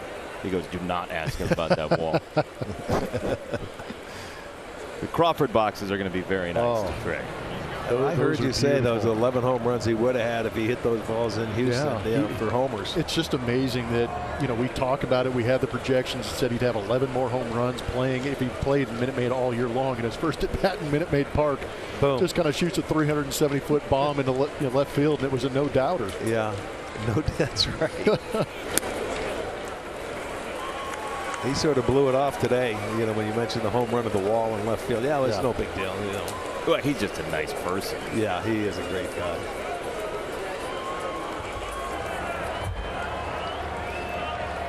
You rarely see him not smiling. I've noticed that too now that we have a chance to watch him on a daily basis. Isn't that nice? You're supposed to smile when you're playing a kid's game. A little bit low, 3-1 to Quan. It's got a little Sean Casey in him. The mayor. A little chatty. You know, he's kind of chatty, always happy. On the border of being annoying, but on the border. But you enjoy being down there around him. He'll take this, I think. Not a bad idea. Oh, he rarely does that. He sits in there. He normally takes 3-1, make you throw 2 as a pitcher. Yep. But that's what that's all right. He swung at a ball, but he'll get it back. He'll regroup. That's something he does so well. He makes pitchers throw strikes, and he stays back and say, okay, I'm not going to try to hit a home run. Just let me get He's got to refocus and see if he can get a base hit and continue the inning. It seems like the style can make the adjustment from pitch to pitch. He can. He can.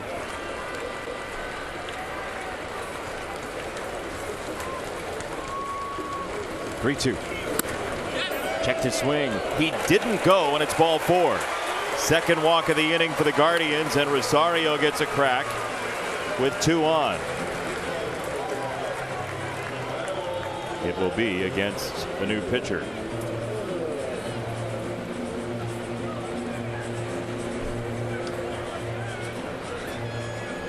A couple of walks for Stanek have hurt him here. 1-0 Guardians trying to build on this lead, looking for a split in this series.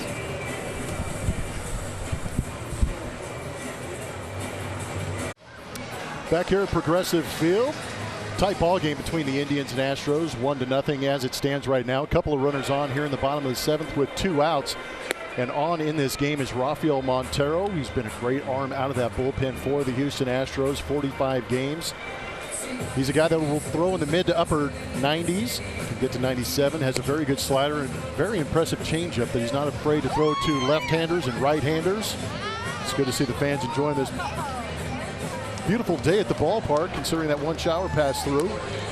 I'm wondering what guy coming out of that Astros bullpen does not have a 95-mile-an-hour fastball or plus. Yeah, they're definitely that modern-day bullpen. They are set up, man. You guys are built for October. Yeah, I know Will Smith came over in that trade and everybody's questioning the ERA, but they needed that left-handed arm that could come out of that bullpen. Well, Odorizzi went over there, made his first start, and he did something I saw. He came out of the first game he pitched in against the Mets. I was going to say, that's a rough first start, too. Yeah, it is. They have to go over there and compete, but that's what I knew. You guys needed a left-hander, and a veteran that's been through it. Yes. Well, unfortunately, he had a lot of success last year in the World Series against the team he's now playing for. Cleveland's got 2 on here in the first pitch swing on a ground ball to second base. Rosario thrown out by Diaz, and that will do it. Cleveland strands 2. Mr. Verlander has had a magnificent year. It's 1-0 Cleveland. Class of pitchers in the American League who've had 7 innings plus, 10 strikeouts plus. The starter today for Cleveland just did it a couple of weeks ago in mid-July against the Tigers. Jose Urquidy of the Astros, and then Ohtani and Cease, who's a Cy Young candidate as well. Tristan McKenzie to date, 7 strikeouts, 7 groundouts, 7 flyouts, 7 innings, 2 hits. He has been awesome. Well, and he's thrown 10 consecutive strikes too coming into this inning. Yeah, it seemed like in that 6th inning when he came out and it started to rain, he was starting to get into a groove, and he feels it here. So we'll see. 75 pitches. I mean, he's got some more left. They typically like to keep him under 100, but I mean, the way he's pitched economically, he could go through 10 under 100. The strikeouts mostly on that fastball. Well, the Astros' aggressiveness is actually playing against them, because I've seen plenty of games throughout the course of the season where they'll force pitchers, and we saw it early the first 2 games of this series against the Guardians, where they forced pitchers out in the 4th inning because they've thrown 75 plus. Yes, and those guys were nibbling a little bit on the edges. You know, they weren't being aggressive like McKenzie's been. I mean, he's showing you how you can do it to this lineup and shut it down, but you better be on your best. You know, that's got to be a good day. You got to have all your pitches. No, but you're right in the sense, too. I think the confidence is obviously showing because of the way he's pitching up to this point in the season. Yeah. And also witnessing what he saw those first couple of games, get in the zone with his stuff and let it play. Swing and a miss. Took a little bit off the fastball for strike 3 on his 8th strikeout. Looks like Tucker coming up with a pinch hit appearance. Yeah, we haven't seen him in the last 3 days. We have not. His first at bat. He was penciled into the lineup yesterday, but then pulled out right before the game started. Yeah, ruined all of our scorecards. Yeah, it did. Yeah, don't you hate it? If they put it in there and just go 1 for 1 in the same spot, we're all good. Now, neither of you ever cared about that when you were playing. No. Correct. And then suddenly you become announcers, and it's like number 3 on the list of stuff you hate the most. No, it really didn't bother me. I'll show you my card from yesterday. It didn't bother me. Here is Kyle Tucker, who's been dealing with a stomach illness, and he takes strike 1. Was an all-star this season. Put up good numbers. He's a good hitter. I love to watch him hit. Such a unique swing, but he makes it work really well. We asked a bunch of the players of their favorite Little League memories and things like that as we came into town. He said his favorite Little League memory was eating slushies after the game. There you Which go. is like a very vivid, we all remember that. Well, it goes to Gordon's ice cream store every day. Yeah. You just graduate from slushies to ice cream. That's right. Fouled away by Tucker.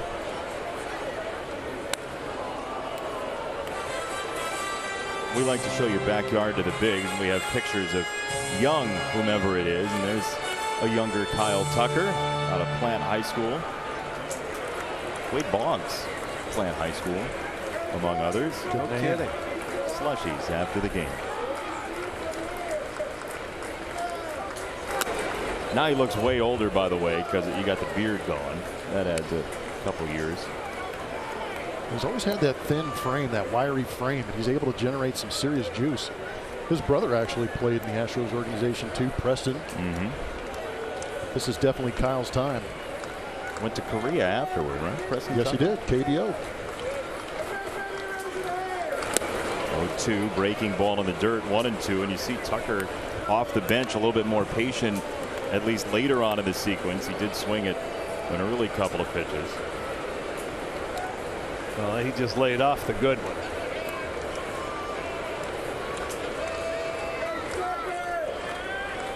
Was the only lefty on the bench today for Houston, and Joe Espada.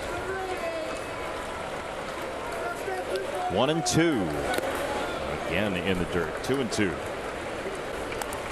2015 Major League Baseball draft. Bregman and Tucker in Ice Hall. Josh Naylor went to the Marlins at that point and came through San Diego here to Cleveland. And McKenzie 42nd. Are you kidding me with that draft class right there? I know. Right? Wow. You know, it is amazing when you look back at some of them. That's a good take. He's been throwing so many strikes. Everybody here thinks everything's a strike. I mean, sure you do. You get caught up in it. I mean, it's a good pitch, but this is what they do. Houston, they lay off pitches that you should swing at or could swing at. They know the strike zone very well. See what he comes with. 3-2 now. Throwing him a bunch of breaking balls. This payoff is another breaking ball in the dirt, and it's the first Astros walk of the ball game. Yeah, and it was a great patient at bat after he was down 0-2. That really was impressive because those swings didn't look too aggressive against some of the stuff McKenzie was bringing. Yeah, I'll tell you what, first base runner since the second inning with one out. Now you get Altuve. 2 rave reviews from the crowd here in Cleveland. Well, has it been any? It's been that way every time. That's standard operating procedure. Right. It is. He came in, he had 5 hits in the first 2 games here, and they were booing him. I said, why don't you guys start cheering him? Maybe he'll make an out. Yeah. You know, it's been an ongoing theme this season. We all know why. But he has definitely been the poster boy of that scandal in 2017, unfortunately. Yeah, it is unfortunate. But somehow he has done amazing on the road, and the Astros have played great baseball on the road, but they're doing it in hostile environments.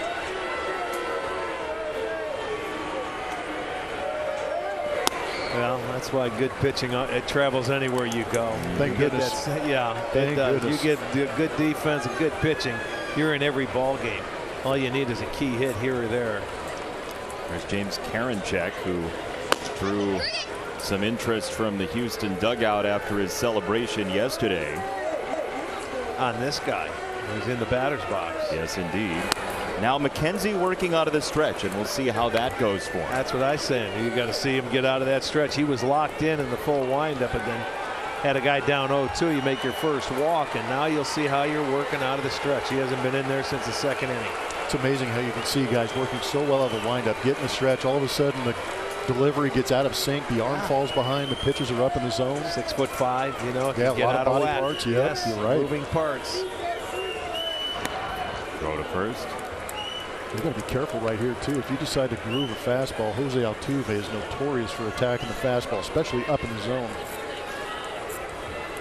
Oh yeah, he's always been able to hit that fastball. One of the best fastball hitters going.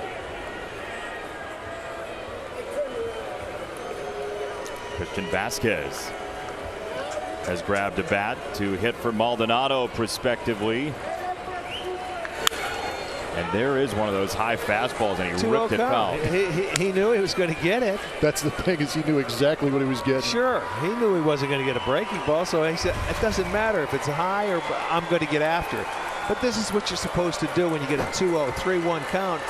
You hit it hard, you pull it. You don't hit a little weak pop up to the infield, man. You pull that it. feels much better than what you're talking about. Yeah. Yes. You got to do it. Do it like a man. Pull it.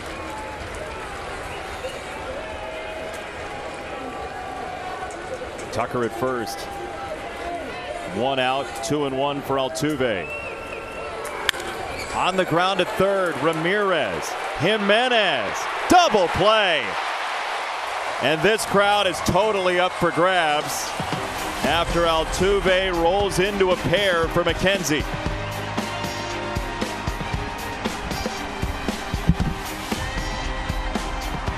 Tristan McKenzie, 8 innings of scoreless ball against the mighty Astros, and he is amped.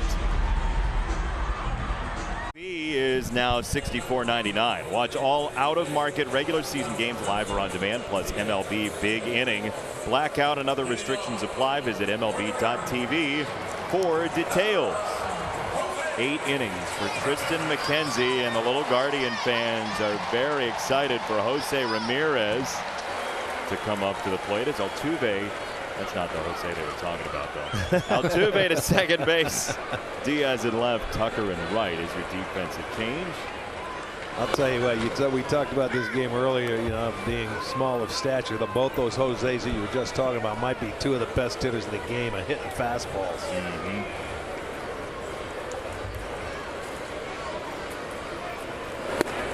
Oh, man, challenged him middle at 97. No, Montero's got some jump on that fastball. He also has that good arm side movement. He's got a really good changeup. He throws his changeup hard around 90, 91. Hesitation elevated that heater. Wow.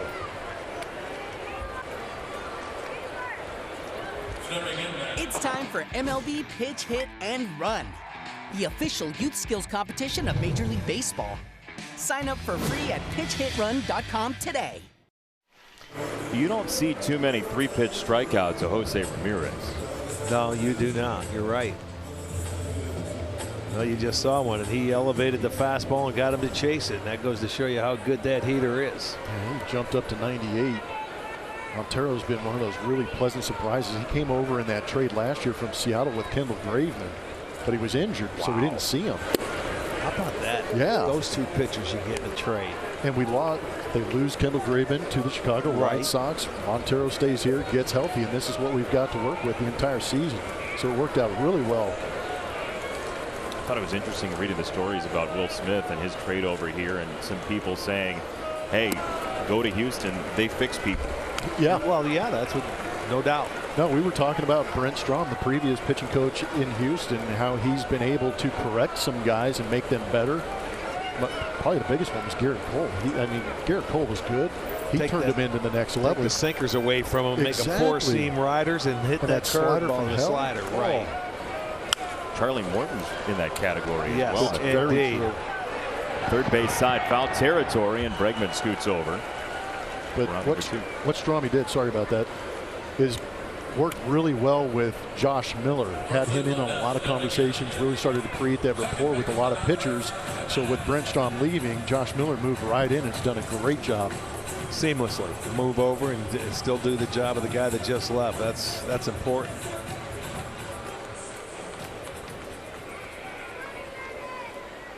You apologized for starting the story, I did. by the way? I'm sorry. Now you're apologizing for apologizing. You got this reputation of like pushing people around in the booth, so I didn't want to be that guy. Well, my stature precedes me. My running ability, too, is top notch. So I will come after you, and you won't create separation. Told you, first step quickness he's got. Yeah, the second and third step is the problem. So you're saying there's a chance? Yeah, there's definitely a chance. 0-1 to Jimenez.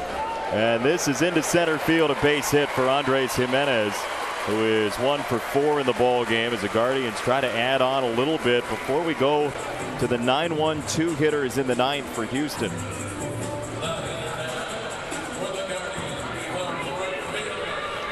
He's just 23 years old, Andres Jimenez. He's got a lot in front of him. Oh, he sure does. I mean, yeah, they really like him here. He's going to be here a long time. He can stay healthy. There's SpongeBob. Get the music. Gotta love it. Can't miss it. I know. If there's one thing you learn in minor league baseball, it is who, in fact, lives in a pineapple under the sea. You're certain of it by the time you get to AAA. I was talking to Ryan Spilborghs the other day in Colorado, the great analyst for the Rockies. As there goes a runner, and Jimenez has that stolen easily. Well, the perfect time to go, and you don't waste a pitch. You got to go on the first pitch if you're going to go. Give yourself a chance to get in scoring position. Now, a base hit will score a run. He doesn't have to get an extra base hit. And how great is it as a hitter to have him go early in the count so you still have a couple of pitches to work with, even if that last pitch was a strike. Any hitter that should swing at that first pitch should be shot, knowing that that guy's running. You know what I'm saying? Because you see a lot of them do. Yes. Yeah, you're grounded. You go stand in the corner. You are. You're grounded. And the guy's walking back to first base, glaring at you the entire time. Yeah, absolutely. He did him a favor there. Swing and a miss. I was just going to say, I was talking to Ryan Spilborghs, and he said that when he was playing, he tried to pick songs that the fans could sing along to or that kids would know, because he felt like that was an important deal, that if it was a good karaoke song, it was a good walk-up song. That's a good way to look at it. You've got to endear yourself to the fans. They never had walk-up music with me. They just had organs inside the ballpark. They'd play what they wanted to, and I didn't know what they were playing. Have you thought about what you would have? Yeah, but no, it wouldn't go over. Never mind. Let's not talk about that. Oh, now I really want to know. I'll tell you after the game. Okay. You can tell it was a wet track when Jimenez stole that base. It's got some earth on him. Yeah, he's a bleach commercial. 1-2. On the ground, first base side, Mancini knocks it down, keeps it on the infield, but it is a base hit for Gonzalez, who had 2 hits in 4 of his first 5 major league games, and he has 2 more today. What a great play by Mancini to knock it down and keep the guy from scoring. You keep it in the infield. That's what you're taught as an infielder. 2 outs, knock it down. If you can't catch it, make the play. And he does. I don't think maybe Altuve might have been able to get there. Looking at that replay, but kept it in play. Just give him another chance. I don't think Altuve gets there from that angle, but Mancini, like you said, just keep that ball, knock it down, from allowing that runner to score. Yeah, that run is a big run there, because you know you're going to face Class A coming in here for the last 3 outs. Yeah, that's not fun at all. Astros did square him up a couple of times yesterday. Yeah, they did. They got him for a run too. Yes, which is crazy. They sure did. He threw 17 pitches yesterday after Karinchak threw 14. They hit him hard, a couple of doubles in the gap. Owen Miller looks at strike 1 from Montero. I would assume it'll be Vasquez hitting for Maldonado. Seemed that way last inning, yeah. I would think so. Gurriel and Vasquez remaining on the bench. Yeah, I would imagine if you did have Vasquez leading off, you would save Gurriel for that RBI type situation. But you're going to get into the meat of the lineup. All you're doing is hoping to get to the Yordan Alvarez, Bregman, Mancini part of that lineup with somebody on. Yeah, you keep it a 1-run game. It's, you know, 1 swing can tie it up. Get somebody on, a swing could put you ahead.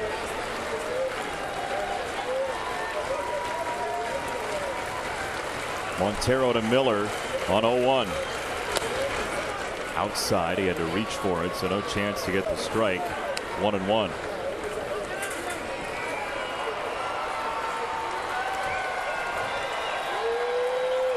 Gave him a thumbs up there. Yeah, that's the can you hear me on PitchCom thumbs up. Can you hear me now? Yeah, people are going to be doing PitchCom commercials, I feel like. I sort of like PitchCom, though, the way it's been working out. pretty good. I think it's been great. Right field, Tucker started in. Now he glides back, and he makes the catch. for out number 3. So the Guardians have left 9 runners on so far. 1-0 Cleveland as we go to the 9th with Clase looming. Now his cutter is upwards of 100 miles an hour, but the Astros hit 2 of his cutters yesterday pretty well, and we'll see what this outstanding right-hander does, Rick. Yeah, he doesn't give up many hits, and you know, he's usually around the strike zone, but there's always movement on it. That cutter at 100, it seems crazy that it doesn't have that time to move, but it does. But his pitch is that slider that he can start it out. Now we'll check out some of the defense today by the Guardians, and that was a nice play by Straw off the bat. Oh, there it is, Rosario down there. And now Ramirez coming up, making a play. That's when it rained and slipped out of his hand. And McKenzie had 8 ground ball outs today, and normally he doesn't get that many. He's usually in the air, but you can see they had to work, and that was the biggest one when he walked somebody and got out of the 8th inning with just 2 hits allowed. And then you can turn it over to Clase. At one point, McKenzie had 5 straight ground balls. And now Clase, who struck out the side in the All-Star game a couple of weeks ago to the 7, 8, and 9 hitters. Terry Francona, and I think a lot of people around baseball, anytime he gets hit, you're like, but how? Well, big league hitters are good. That's all. I mean, you know, you get to see him, and that's the thing. If you see him and he's in your division and you face him a few times, I can see it. But if you don't, and it's right there, he's a tough at-bat. It will be Christian Vasquez, as you talked about, Jeff. He was on deck in the 8th inning. He'll get the at-bat to start with Pena and Diaz to follow. And Diaz, who got a hit against Clase yesterday. First pitch on a slider at 91 for a strike. Because as a hitter, you have to sit fastball when you're throwing about 100. You know, you can't sit on that slider and expect to get it, but he throws it a lot first pitch.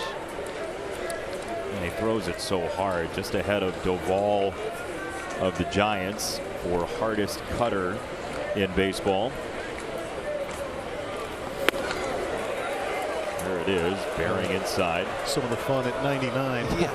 How'd you like to set that pitching machine up in the cages and set it up to Clase and try and get a hit? I'm good. Yeah, that's what I said. Good. I'm glad I'm up here. Yeah, you punch in another name to get your confidence going. That's right. I'm going to punch in the knuckleballer. I don't want this. Yeah, give me some Charlie Huff.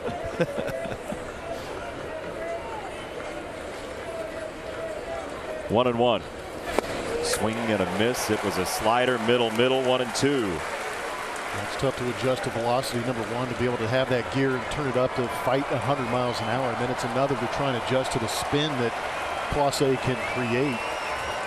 And I'm with you. I'm not sure. I expected the strikeout numbers to be higher for Clase with the stuff that he has, but somehow he finds ways to get out. It's always amazed me he doesn't strike out more guys with the stuff he throws because he's around the strike zone. Yeah. Maybe that's one reason. I don't know. I can't figure it out. And you're swinging early because you don't want to get to the extra nasty stuff like that. Way out in front, strike 3. 1 down here in the 9th. Yeah, and this one here, it was just down. He got him to chase over to 93. That one almost went straight down. And just you can't lay off of it. Well, it's tough at bat when you're defensive against some of those pitches too. You're just trying to fight, and all of a sudden you find yourself bent over at the waist, lunging at pitches. I played with Brian Shaw when he was a rookie in Arizona. And I caught up with him in the clubhouse before we met with Tito, and he said that Clase was doing a great job of really trying to command the baseball and get in the zone more frequently. So he said he's been working hard at that because you know as well as anybody the last couple of years just kind of rearing back and firing instead of pitching. You know, the funny thing, Shaw's the one that's got him to you got to come back and you got to pitch back-to-back days, or you got to pitch when they don't need. He's been wearing them out, and I'll tell you, he's been so much better this year. You got to realize he's still only 24 or something like that. So I mean, he's putting a different mindset to him too, coming back and back-to-back days. Second base, Jimenez, 2 down. Well, can't do much better than that, hitting it on the nose, but right in to a defender. Good swing. You saw the home run odds powered by PointsBet at plus 290 in that at bat, and Clase makes those odds a little bit longer for anybody, although Diaz squared him up pretty well yesterday. He sure did in left center field. Ledmus likes the fastball. He can go out there and hunt that heater. Yeah, you can tell he's always been a good fastball hitter. It's nice that Clase can get that slider over earlier and then use that fastball late and really rush it past some guys. Yeah, he went slider on the first pitch, as we all expected. He may stay with that slider now, too.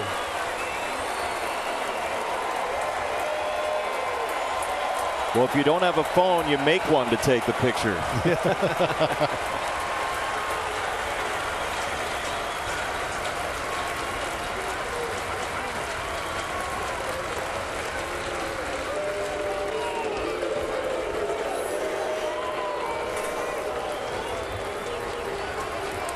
Last Houston hit was in the second inning against Tristan McKenzie, who was brilliant today.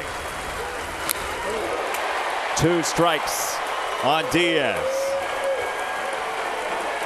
He was waiting for that too. At 99, still got a piece of it. Even though he started with the slider, he was ready to get after it. This is a slider here, right? I would think so.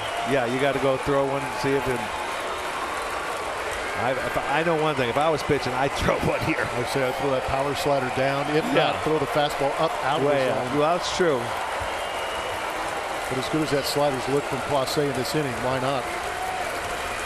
I don't think he's missed with one. Nope. He's throwing the right quadrant down and away. There you go. Yeah. There it is, strike 3, and Clase is absolutely lit up. He is thrilled as the Guardians have come back to split 4 with Houston, and this Cleveland team, 4 over 500, will absolutely not go away in the American League Central. Well, the last 2 games by the Guardians was well-pitched ball games. One by Cal Quantrill yesterday, but today Tristan McKenzie. What can you say? He had 9 ground ball outs, by the way, and that ties a career high. And guess when he had the last one? May 23rd in Houston in his last start. How about that? Unbelievable. I can't believe it. Same result, getting the ground ball. No doubt. Astros have that big uppercut. Sometimes you catch it out in front, turns into ground balls, but you do have to give credit where credit is due. Tristan McKenzie's having a great year, pitched extremely well.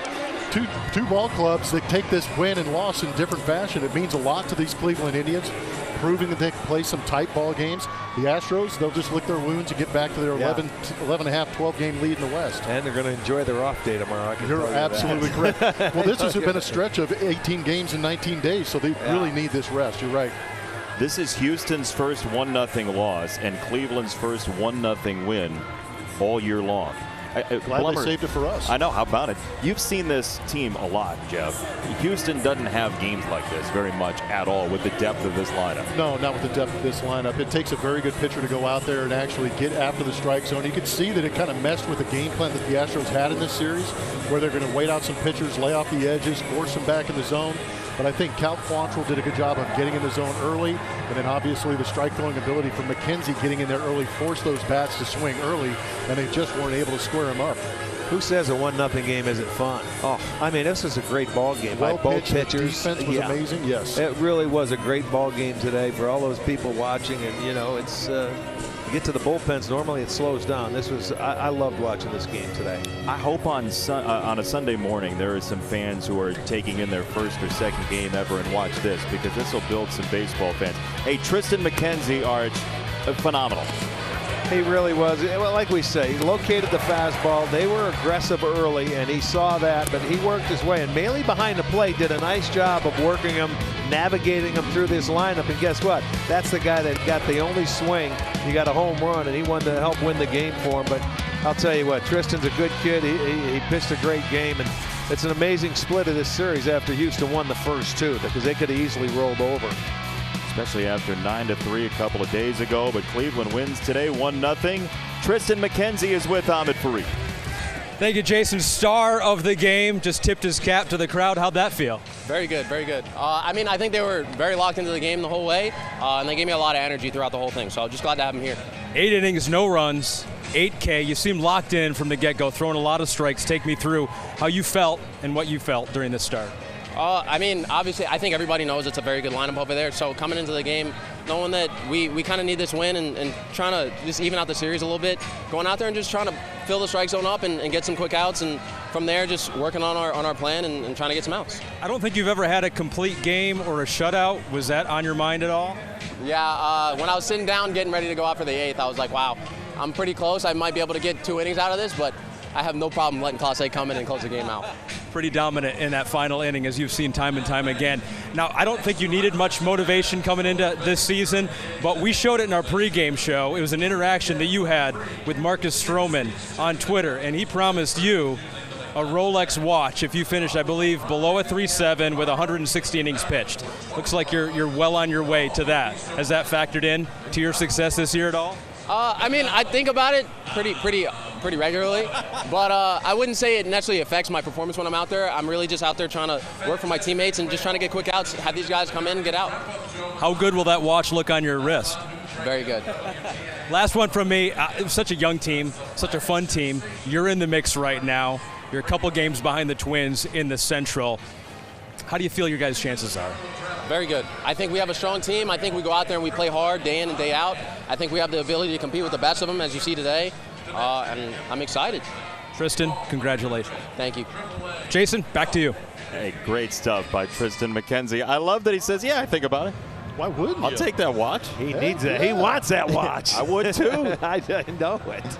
Absolutely, my goodness. So Cleveland wins here 1-0 over Houston. And if you'd like to watch Rick Manning or Jeff Blum on future telecasts, here's where you go. AT&T Sportsnet in Houston. We'll have most of the games next week. And then, Arch, you get your off day, and then they're working you pretty hard, right? At Valley Sports has all those games. That's not hard work, man. That's fun. That's a week full of fun right there. And you got Detroit to Toronto, which is not a bad trip. Very either. nice trip. Hey, gentlemen, it's been an absolute pleasure sharing the game with you today. Been Thanks, great, JB. yeah, a lot of fun. Thank you. We'll see you in a couple weeks, Rick. Blummer, I'll see you coming up soon as well. MLB Sunday Leadoff continues next Sunday. It's the Padres and the Nationals right here on Peacock at 11:30 a.m. For more post-game coverage, stay tuned. Ahmed Fareed and Gordon Beckham will wrap up the day. For Jeff Blum, Rick Manning, our entire wonderful crew, Billy Matthews, Corey Newmy, Ryan Burke, and everybody in the truck, I'm Jason Benetti. Thanks for watching MLB Sunday Leadoff coverage presented by Uber Eats.